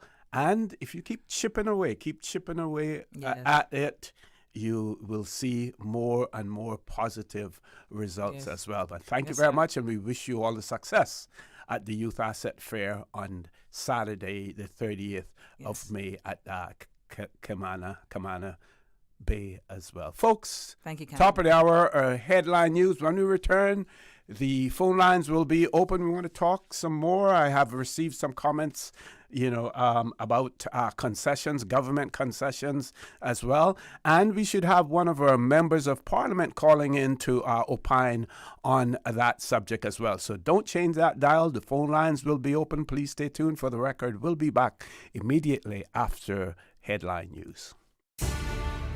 From Radio Cayman's newsroom, this is Headlines. Local, regional, international news. The headline news is brought to you by Kirk Market and Health Services Authority. Cayman sees its second homicide of the year. Shortly before 12:30 p.m. on Wednesday, officers were sent to a fight on Northwest Point Road near the Cayman Turtle Center, where a victim had been stabbed in his stomach, head, and neck, carried to the hospital in critical but stable condition. A 47-year-old originally arrested and bailed on suspicion of wounding is now in police custody charged with murder. In international news, Iran says some progress has been reached in talks with the U.S., but a deal, quote, is not imminent. The Foreign Ministry spokesman's remarks came after the U.S. Secretary of State Mark Rubio said an agreement could possibly be reached today. The Memorandum of Understanding reportedly involves a 60-day ceasefire extension, reopening of the Strait of Hormuz, and a plan for further negotiations over Iran's nuclear program. At the weekend, President Donald Trump suggested the sides were closing a deal, even though he later said he had instructed negotiators, quote, not to rush into one. This prompted oil prices to fall sharply and Asian stock markets to rise on hopes the deal could bring an end to the U.S.-Israel war with Iran. This morning, global benchmark Brent fell 5.5% to $97.90 a barrel, while U.S. traded crude was nearly 6% lower at $90.93. The Strait of Hormuz, through which about a fifth of the world's oil and liquefied natural gas usually passes, has been effectively closed since the conflict started on February 28th. Those are your headlines. I'm Karsley Fuller.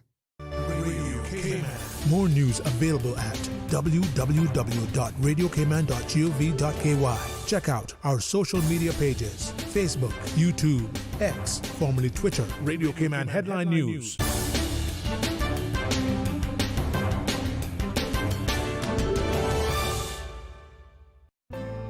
Your Cayman Islands Health Services Authority has been the national healthcare provider of the Cayman Islands for many generations. We have elevated our level of care to ensure you, our patients, have the best possible experience. We offer better access to care close to home with the most locations on all 3 islands, delivering a full range of primary, secondary, tertiary, and emergency care.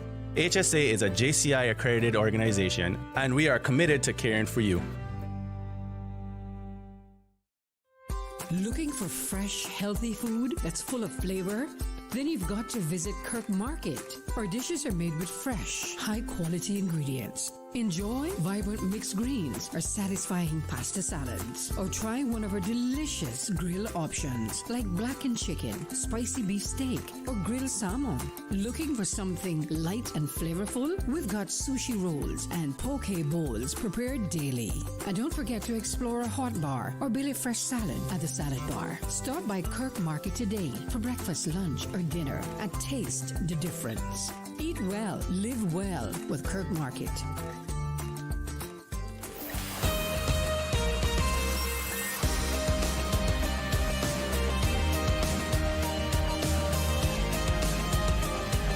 For the Record with Orrett Connor.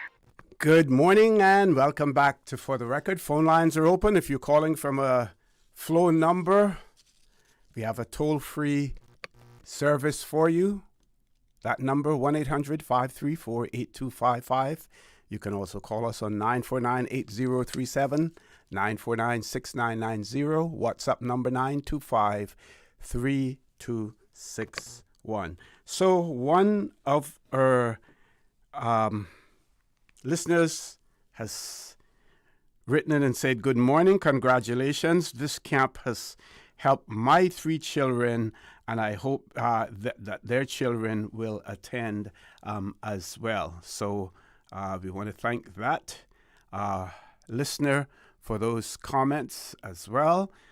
This person has written and said, good morning, Mr. Connor. I'd like to commend you on the remarks you spoke on this morning in reference to concessions for non-Caymanians. I'd like to say I agree with the statement that you made. I do hope that our representatives have heard it. Thank you. I want to thank that listener for that as well. Another person wrote and said, agree wholeheartedly with you that granting concessions to developers here in Cayman is no longer necessary. Cayman is now a preferred location to live and work, except for locals who are fast finding it hard to either build or to buy a home as well. So there we have some of our listeners providing their commentary on the whole issue of concessions. And we heard the Premier speak to the fact or mention the fact that, you know, there may be instances when external participation is necessary simply because we may not have the wherewithal, either could be financially, it could be as far as the knowledge is concerned, and under those circumstances you would want to have local companies control licenses being issued to companies. Otherwise, his whole idea and the whole direction, you know, is to reform the trade and business license law, the local companies control law, that will restrict the number of local company control licenses that we would have in the Cayman Islands as well. I did a little Googling because, like I said, I was thinking about this whole topic of concessions, and I hadn't done a whole lot of research on it. The member of Parliament who I was speaking to earlier when we were doing our 8 o'clock news, I won't call a name because I don't want to put that individual on the spot, but if they do get the opportunity, I welcome them calling in so that we can talk more about it. In Googling this information, and how in the world did I lose that on my screen? I have to try to bring that back up. Miss Susan, I'm in trouble. We'll figure it out. We'll figure it out one way or the other. But it had to do with the whole idea of concessions, and there was an article. It was AI generated about the whole issue of concessions in the Cayman Islands. Trying to find it. Having a few challenges here with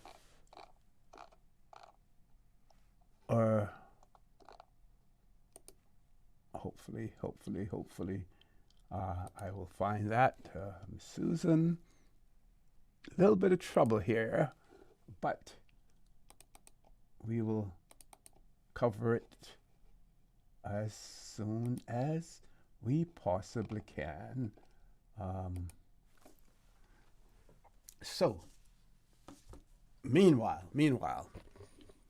let's go back and remind you very quickly about the Youth Asset Fair launch. And we hope and we trust that all of our electoral districts, all 19 of our electoral districts, will get involved in this whole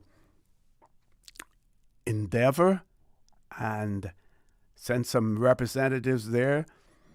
Those members of parliament who are unable to, you may want to send your support staff, those who man your constituency offices. Again, an excellent opportunity for your constituency office to be involved in this so that they can then transmit the information to their constituents in terms of what is taking place as well. With that, Ms. Susan, we're going to come to, let's take a commercial break in the event that we do have a caller so that we won't have to interrupt that caller. Folks, please stay tuned. For the record, we'll be back shortly.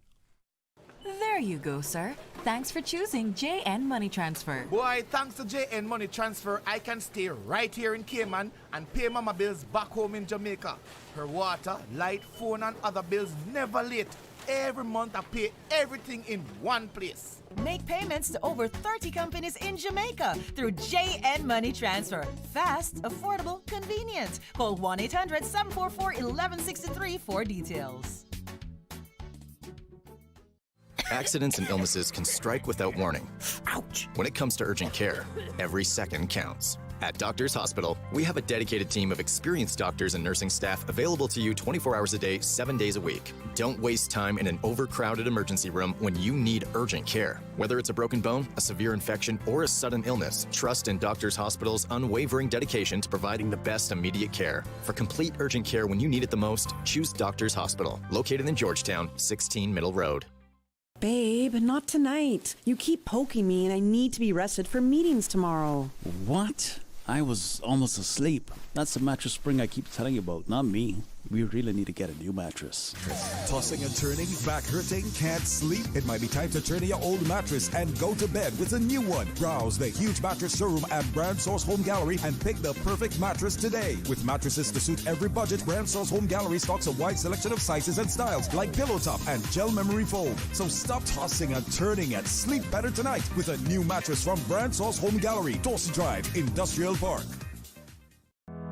The Passport and Corporate Services Office is urging all residents to verify the validity of their travel documents and take steps to protect them ahead of the hurricane season, which starts the 1st of June. Residents are advised to check passport expiry date, verify entry requirements for their destination, apply for or renew passports and visas early, and make copies of passports and key documents and store them in waterproof containers. For more information, call 345-649-7678 or email passportandcorporate@gov.ky.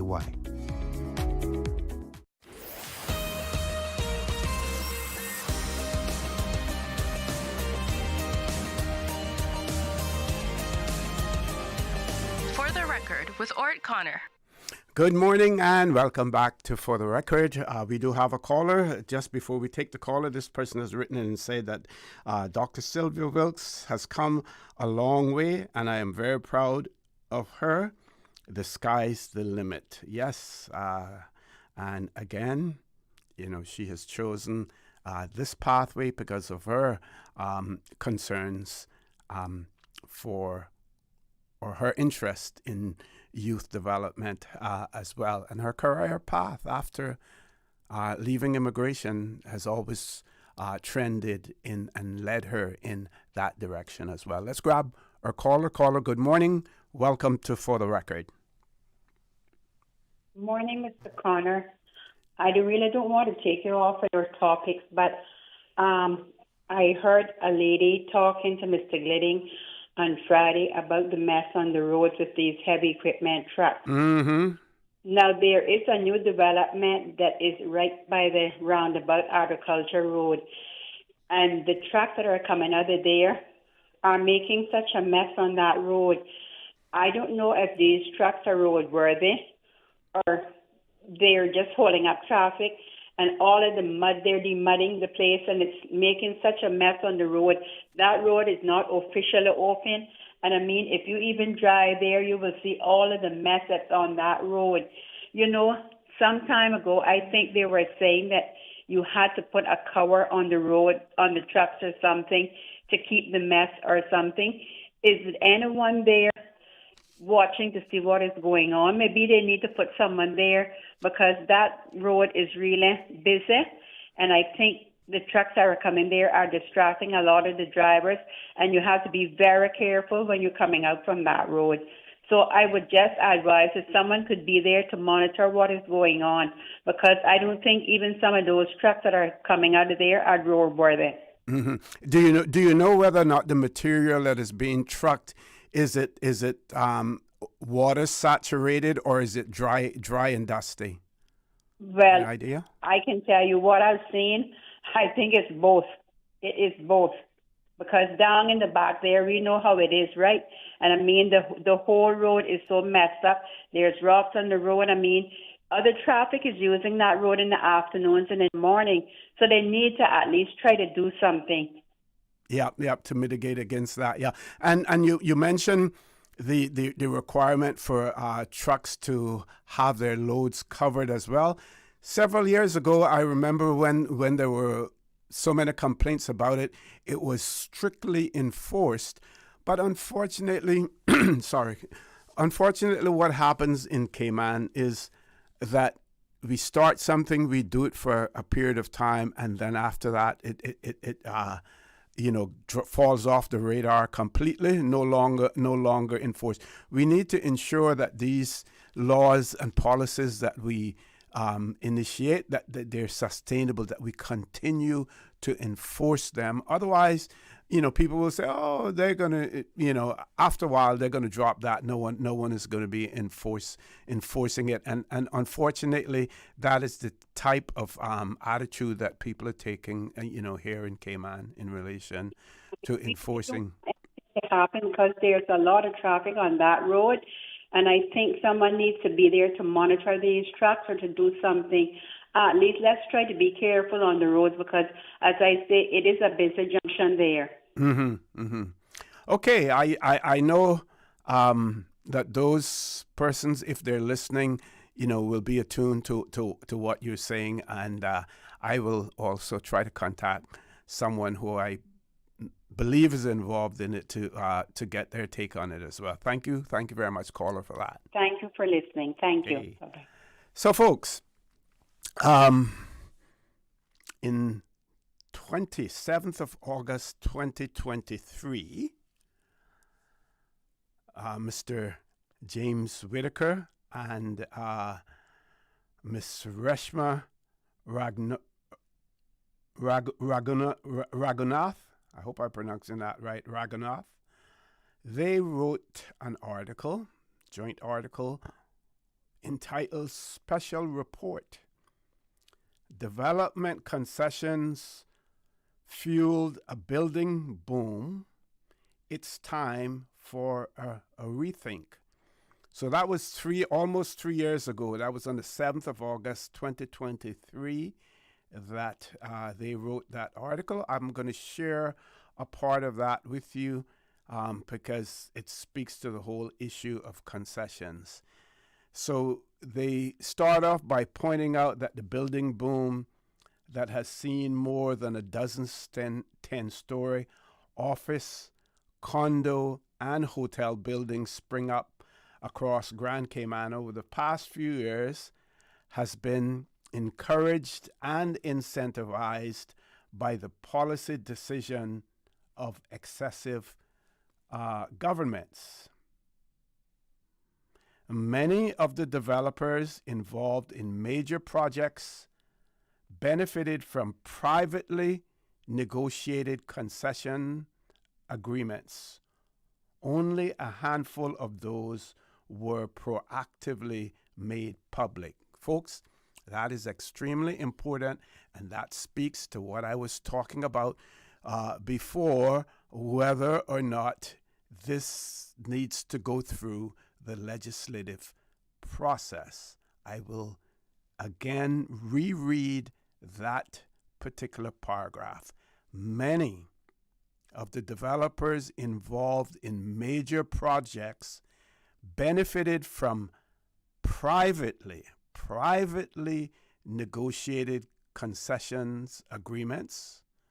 Only a handful of those were proactively made public. So folks, if they're done privately, nobody knows what is discussed behind closed doors. Nobody knows what terms and conditions, who will benefit, who will reap the profits of these endeavors as well. Article goes on to say that in many cases, government agreed to waive import duties, typically charged at 22% on the import of all construction materials, amongst other fees. The United Democratic Party government, led by McKeever Bush, negotiated the deals that led to the construction of the Kimpton Seafire Resort, as well as the Health City project in East End.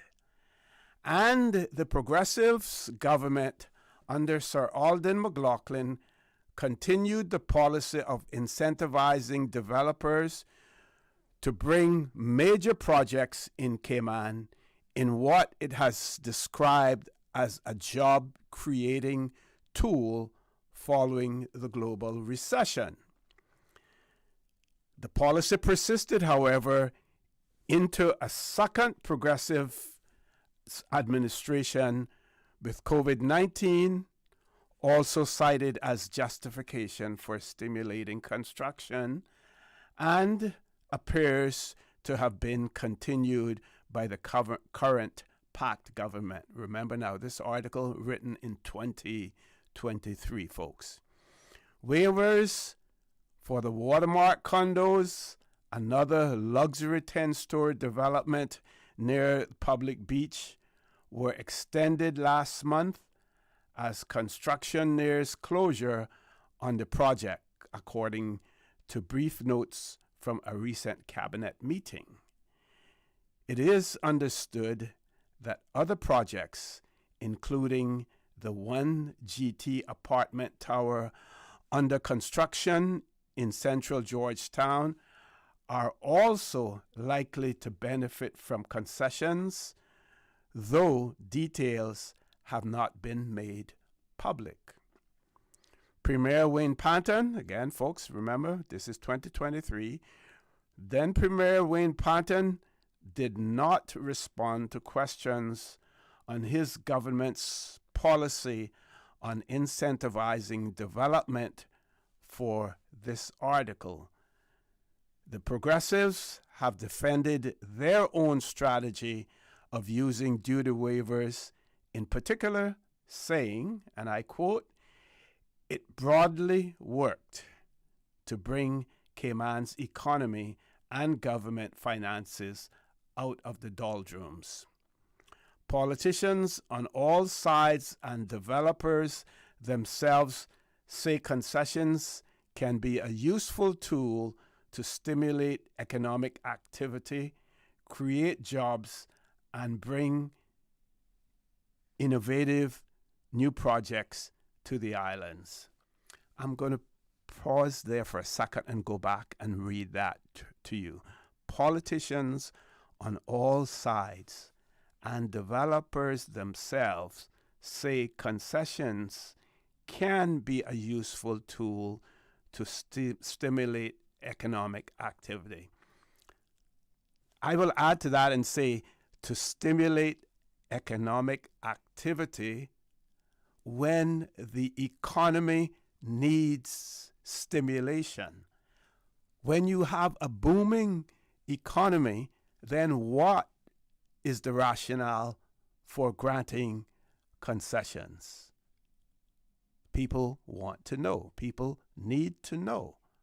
When an economy is booming, when developers are offering those owners of units in condominiums, in buildings where they have been limited to the 4 or 5 stories, now want to go 10 stories, and they are offering, the developers, they are offering all sorts of incentives to those owners, sometimes maybe even giving them another unit as well, or giving financial incentives to them.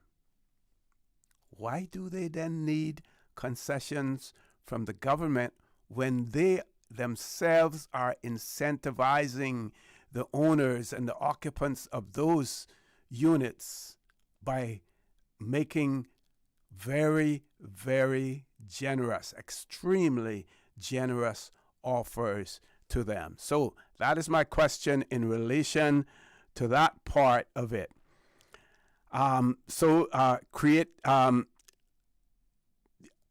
So politicians on all sides and developers themselves say concessions can be a useful tool to stimulate economic activity.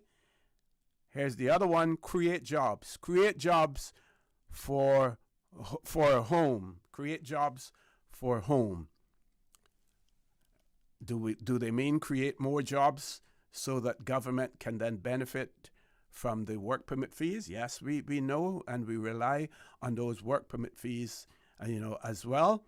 But when you create those jobs that include adding more numbers to our population, adding more pressures on our infrastructure, is that what economic success is all about? I'm not so sure. And what about bringing innovative new ideas or new projects to the islands? Well, when you hear people talk about the Cayman Islands, and when they visit other jurisdictions, they talk about the conditions, the good conditions, of our roads, the cleanliness, despite the fact that, many people complain about some of our roadways and, people dumping garbage and everything, on them as well. The integrity of the structures that we build, and even the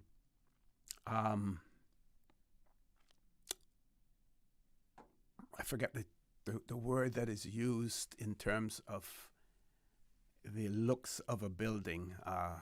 It'll come to me.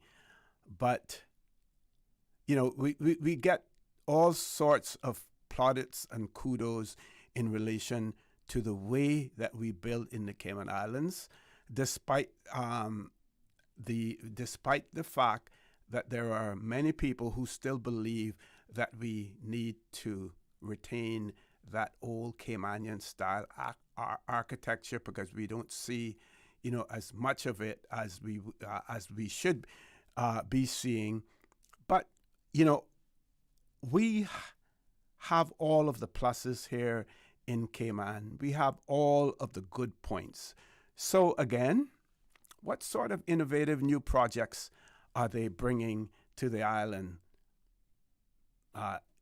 And are those innovative projects helping the people of the Cayman Islands and answering the question, for whom are we redeveloping? Other part of that paragraph says, but continuing lack of clarity about who gets concessions and in what circumstances, how they are negotiated, and whether they are made public is causing serious concern. We keep hearing about transparency in government. We need to see more of it, and that is why anything relating to concessions for private developers, not talking about concessions now for building a home in a BRAC or construction materials going to the BRAC or anything of that nature. We're talking about concessions for private developers who stand to benefit financially, from that, and to put those monies in their own pockets. That's what we're talking about. Where, folks, is that transparency? Still waiting for that call to come. But if you have any viewpoint in terms of concessions and the need for more transparency, please let us know. We're going to go to a commercial break. When we return, I will share the remainder of this article published in the Cayman Compass in 27th of August, 2023. Please stay tuned for the record. We'll be back shortly. Cineco's parametric insurance after hurricanes is now available for motor policies. Fixed automatic payouts cover incidental vehicle expenses like fuel, cleanup, and minor repairs. No claims, no damage required. $200 for comprehensive policies or $100 for third-party policies. Available exclusively through Cineco and included with all new motor insurance policies and upon renewal for current policies. Visit Cineco.ky today. Cineco, keeping Cayman covered. My mom's a superhero. She always knows what to do when I feel icky. Yesterday, we went to West Bay Pharmacy, and they had everything she needed. Medicine, my favorite band-aids with dinosaurs, and even flavored vitamins. Mom says they keep our family healthy. I think they're magic. But don't tell anyone. I think superhero shop at West Bay Pharmacy. West Bay Pharmacy, where the superheroes shop. West Bay Pharmacy and Centennial Towers. Convenient quality care is just around the corner. Looking for fresh, healthy food that's full of flavor? Then you've got to visit Kirk Market. Our dishes are made with fresh, high-quality ingredients. Enjoy vibrant mixed greens or satisfying pasta salads. Or try one of our delicious grill options like blackened chicken, spicy beef steak, or grilled salmon. Looking for something light and flavorful? We've got sushi rolls and poke bowls prepared daily. And don't forget to explore a hot bar or Billy Fresh salad at the salad bar. Stop by Kirk Market today for breakfast, lunch, or dinner and taste the difference. Eat well, live well with Kirk Market.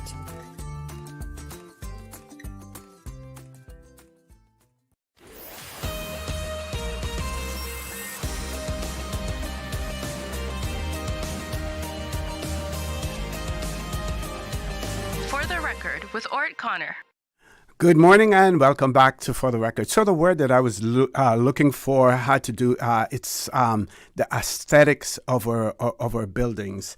And very quickly I went and looked at the definition of aesthetic or aesthetically.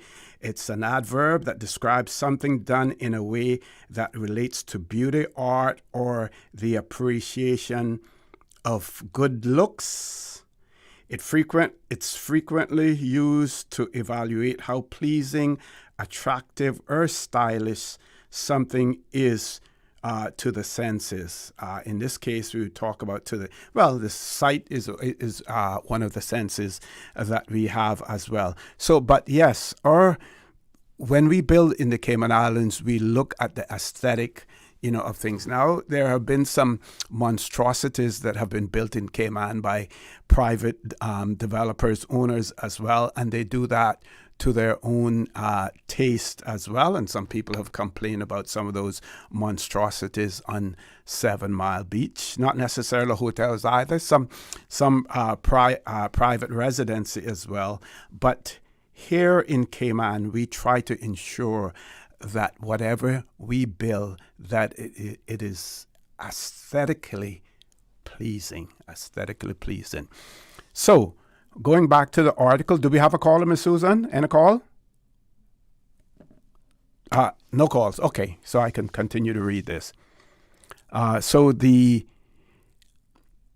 article goes on to say that the office, again, folks, reminding you that this is in 2023, 3 years ago, the Office of the Auditor General, the watchdog for how public money is spent, first recommended in 2015 that government formalize its policies and procedures, including a set of criteria for the granting of any revenue concessions.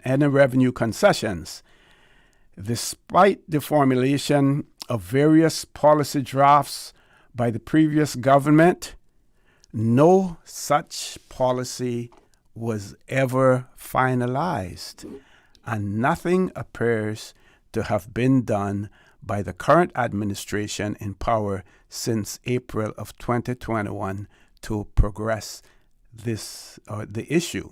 Again, folks, reminding you, article written in 2023. Here's a quote. It is disappointing that 8 years after first recommending that the government develop and adopt a comprehensive revenue concessions policy, it has not been actioned. That was a quote coming from the then acting Auditor General, Angela Cullen, and she told that to the Cayman Compass in an emailed comment on the situation. The need for a policy was reinforced by a Grand Court case last year in which lawyers for Georgetown's Doctors Hospital argued that it was unfair for government to offer a slew of ongoing duty waivers to Health City without making such conditions available to Doctors Hospital. Justice Richard Williams opined that the details of the Health City concession package later offered to the proposed Astor Med City Hospital as well were inappropriate, though not illegal. Important to note that, folks, that Justice Richard pointed out. His opinion was that the concessions package, the details of the Health City concessions package, and one that was later offered to the proposed Astor Medical Hospital was as well, that they were inappropriate. They were inappropriate, but they weren't illegal. And he highlighted further concerns over a lack of transparency around such agreements. He suggested government should publish a transparent statement of criteria to determine applications for waivers of customs duty, work permit fees, and stamp duty. Though promised at the start of the PAC term in 2021, the Panton-led administration, like successive administrations before his, has not implemented a formulated written policy on issuing concessions. Meanwhile, developers, environmental groups, and campaigners on issues like affordable housing are calling for clarity on both a development plan, which would determine how and when new projects should go, and a concessions policy. In this special report, the Compass examines the ongoing debate around concessions and their central role in the development of the country. Who has been granted concessions and why? That's the question posed in this article as well. Any policy where government forgoes potential revenue in order to incentivize a project is a concessions policy. I'm going to read that again. This is their definition. When I say theirs, the writers of this article. Any policy where government forgoes potential revenue, that means government is giving up the potential for revenue in order to incentivize a project, is a concessions policy. In Cayman, they have been typically granted for relief on fees to incentivize development in the belief that it will encourage economic activity. Examples include Health City, Cayman Enterprise City, Tech Cayman, and several condo developments, including Watermark. And I'm going to pause there for a second and just point out that that was just in that period of time. Remember, long before that, we had the Ritz-Carlton and the concessions there, and the failure of those involved at that point in time. I think it was somewhere between $4 and $6 million that I don't believe that the government ever recovered. I stand to be corrected, but if you know more about that, please share that information with us, as well. Goes on to say there are more complex deals like the National Roads Authority Agreement, which granted the DART Group duty relief on its projects in return for investing in Cayman through the Kimpton Seafire Resort, as well as building the Esselitibets Highway expansion, amongst other things. The stamp duty relief for first-time Caymanian home buyers is also a smaller scale form of concessions designed to help people get on the housing ladder. I'm going to pause there again and say, yes, that stamp duty concession to help people in move up the housing ladder for Caymanians, that is well detailed, that is well defined as well. Even though many Caymanians complain that sometimes it doesn't go far enough, and it puts them in a situation where if they're not within a certain earning ratio, that they may miss out on something, or they're discriminated against as a result of that as well. But those stamp duty concessions, they're laid out, they're published. The question is, do we have the same for developers as well? The other question is, does government give up money? In most cases, government agrees to give up potential revenue, money it would never receive if the project doesn't go ahead. The developer doesn't get any benefits, unless it brings the project to Cayman. The team behind the Ironwood Gulf Resort project, for example, signed a deal that is understood to have included significant duty waivers, but that project never went ahead.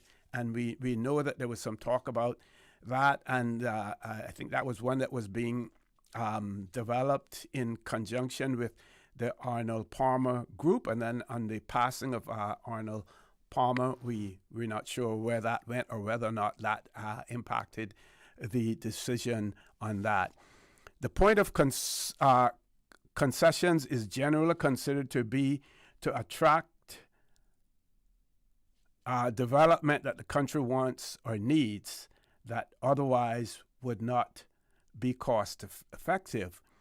The idea is that government makes its money on the back end, either in stamp duty or real estate sales, or in the case of hotels, for years and years of collecting room taxes, duty on consumables, work permit fees, and tourist spending in the economy.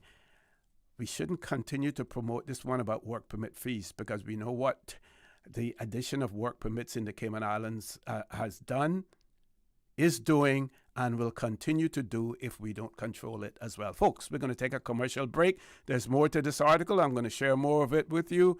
If time allows, please stay tuned. For the record, we'll be back shortly. At Kirk's Home Center, we can make your life much better. We got it all together. We got a great deal in store for you.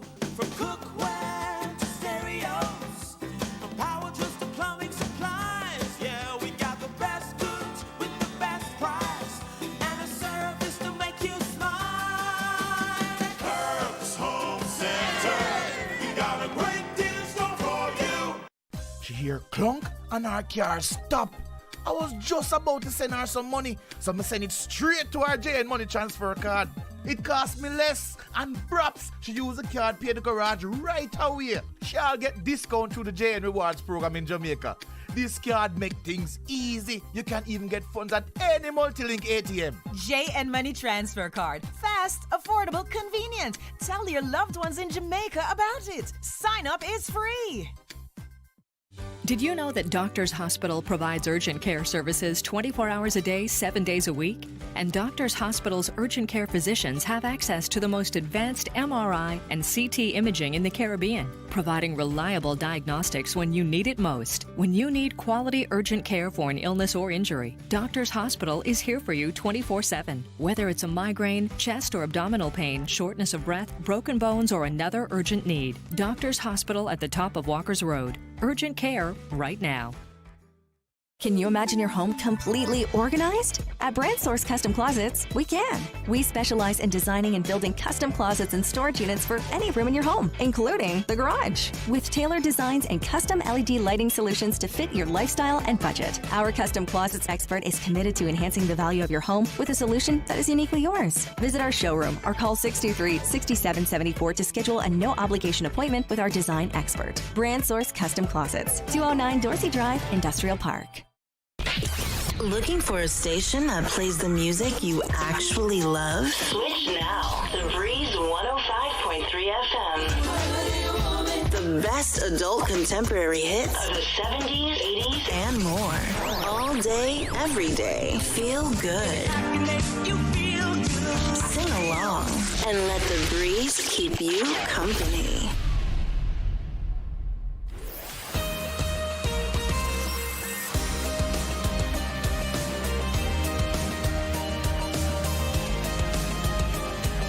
For the Record with Orrett Connor. Good morning and welcome back to For the Record. We're on the last leg of the show this morning. Have about 12 minutes left to go in the show. One of our listeners has written in and said, "Good morning, Mr. Connor. I agree with everything you're saying about these concessions. I think government needs to use these funds to help their elderly Caymanians who are in dire need of proper medical assistance, so they won't have to make the decision whether to go to the doctor or stay home and delay. Let's get our priorities straight." I want to thank that listener for writing those comments as well. So let's go back to the article again, folks. In the event that I'm unable to complete all of this, it's an article written in the Cayman Compass, 7th of August 2023, about concessions. So the next question that they pose is, are concession agreements public? Sometimes the NRA agreement, it says sometimes that they are. And it goes on to say that the NRA agreement and a handful of others were made public.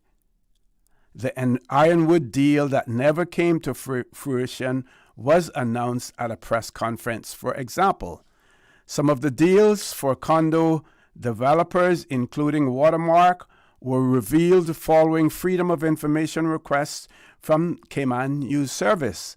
It appears that some concession agreements are still being granted. This, again, folks, this is in 2023 that we're talking about now. Though Michael Nixon, the Senior Assistant Financial Secretary in the Ministry of Finance, said, and I quote, "Large multi-year concessions, for example, ones that government has approved for 20 years or more, were no longer granted and had not been since 2018. There has been no public announcement or information release relating to any concessions, requests, or agreements with developers in the past few years. Okay, they asked the question, what are the problems with concessions? Answer, there are no real issues with the concept of concessions themselves, particularly to encourage needed infrastructure like a school or a hospital or even a project that will bring jobs to the islands. Again, I would be careful about this one now, that portion of it talking about bringing jobs to the Cayman Islands, because again, the question will be jobs for whom? Jobs for whom? Until our people are fully employed, those that are employable, those that want to be employed, we do not need to create jobs for anybody else. Goes on to say there are significant concerns, however, about equal access to such financial opportunities and transparency, as well as more political issues around the point of concessions and whether they are delivering on any clear policy goal. The first issue is fairness. Why would one developer get certain advantages and not another? Paul Pearson of Davenport Development, which built San Sebastian and Vela on South Sound, amongst others, believe there's a need for a clear, transparent policy over who can apply for waivers and in what circumstances. He said his company had not benefited from significant concession agreements. Here's a quote. It helps with the development of the country and it helps with the development of the industry. However, if you're going to give concessions, it has to be equal. So you can't give concessions to a big hotel like the Ritz or whomever and not give it to, for example, Davenport Development, he said. The second issue is policy objectives. The lack of published criteria leaves governments open to the criticism that each such deals are negotiated on an ad hoc basis rather than with any defined policy goal in mind.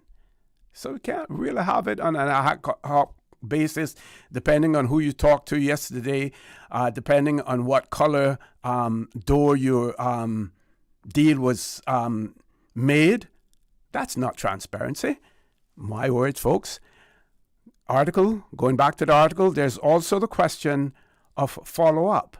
The Auditor General found no evidence of any government policy to track the success of such agreements or even if the project developer is following through on its commitments on hiring Caymanians, for example. The question, why have a concessions policy? The Auditor General has stated on numerous occasions that good governance requires a published policy and a tracking mechanism, expressing disappointment that government has not followed through in the 8 years since that recommendation was made. Folks, 8 years, recommendation made for transparency in government, not followed. Is that what we want in the Cayman Islands? Is that what we're going to stand for? My question. In the absence of a formal revenue concessions policy, there is a lack of transparency in the process for approving concessions. Without such a policy prescribing criteria for assessing revenue waiver applications, there may be inconsistencies in the assessment and approval of concessions and waivers, Cullen told the Compass.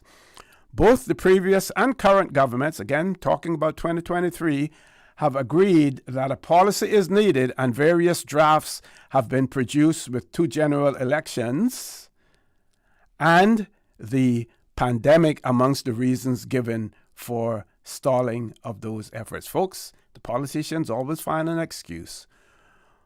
What could a policy contain? Developers and politicians that spoke to the Compass on this issue felt that a framework that allowed sufficient flexibility for changing economic times and policy goals was the best way forward.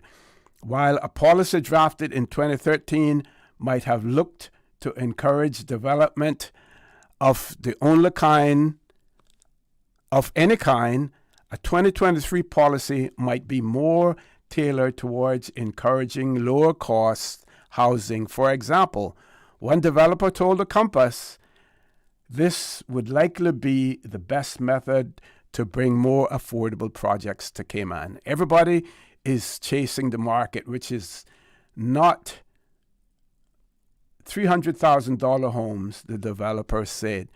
Pearson of Davenport, which produces mid-price homes but has not had only any concessions, said some types of rebate was a necessity with inflation and driving up the costs.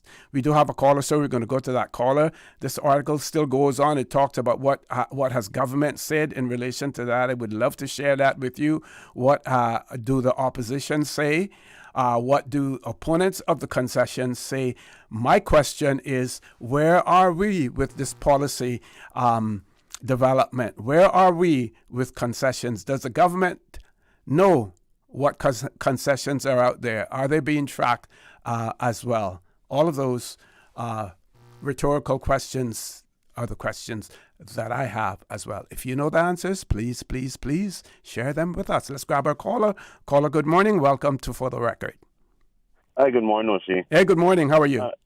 I'm very thankful. O.C., what I'm wondering is like places like Watermark and stuff like that, the units is being sold for ridiculous amount of money. I mean, I'm sure it's over $2 million per unit being sold there. What do we get from giving them concessions? I mean, I really can't understand what we get from that. I can understand the dark group because that wonderful road highway that we drive on there now, that I used to leave West Viet at 7 o'clock in the morning to get Georgetown for 8:30. Now I can leave at 8 o'clock and get Georgetown for 8:15. I can understand that. No, I'm all in for that one. But Watermark, come on, and I'm sure there's a lot more. I'm not singling out them, but there's a lot more. But see, that's not what I'm calling about this morning. Okay. See, there's something that is happening in Cayman that is what I call highway robbery.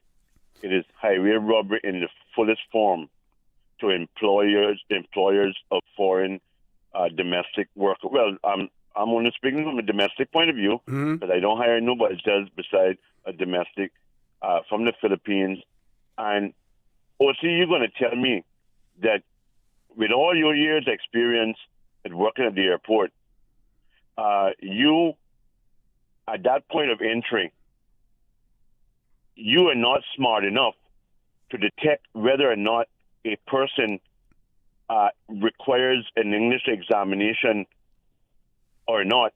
Then I think that it is very lame on border control, and it's looked upon very lame at border control if the officer cannot detect, oh yeah, you need to go and do your exam. But is that responsibility now placed on CBC, or is that with work? Because there is online testing that is done, and that determines whether or not. So I don't believe that it is more on the person anymore. I'm not saying CBC. I'm saying that what I'm saying is that if that officer detects that this person requires an English exam, he should then make it known to work. This person needs to get an exam. Point taken. $135 for somebody who speaks better English than me to go and do an English exam, that is really, really highway robbery.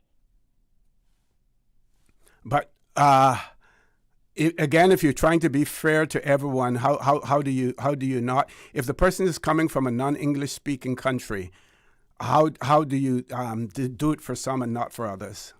But Philippines is an English speaking country. I've never met nobody from the Philippines yet that couldn't speak English. Okay. And then yet we go right here in Thailand and we find foreign nationals that can't speak one word of English but is employed. How did that happen? How is that happening? There is something inherently wrong. And it's wrong, really wrong, bad. So that's just, I'm just reining on that, and I'm going to be a soldier for that because it costs me money. I don't worry about what it costs anybody else.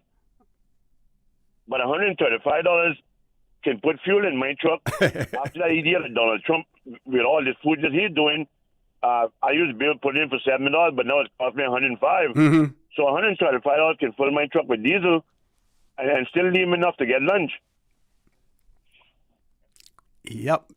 Thank you very much, caller, for that. Sorry, I have to abbreviate it, but we're going over the time. I just want to share this WhatsApp message that someone sent as well. Good morning. We wonder how much the 19 MPs are costing the taxpayers. They just gave themselves $1,500 Cayman Islands dollar allowance or raise because of cost of living has gone up so much. I'm not sure about that. Did they?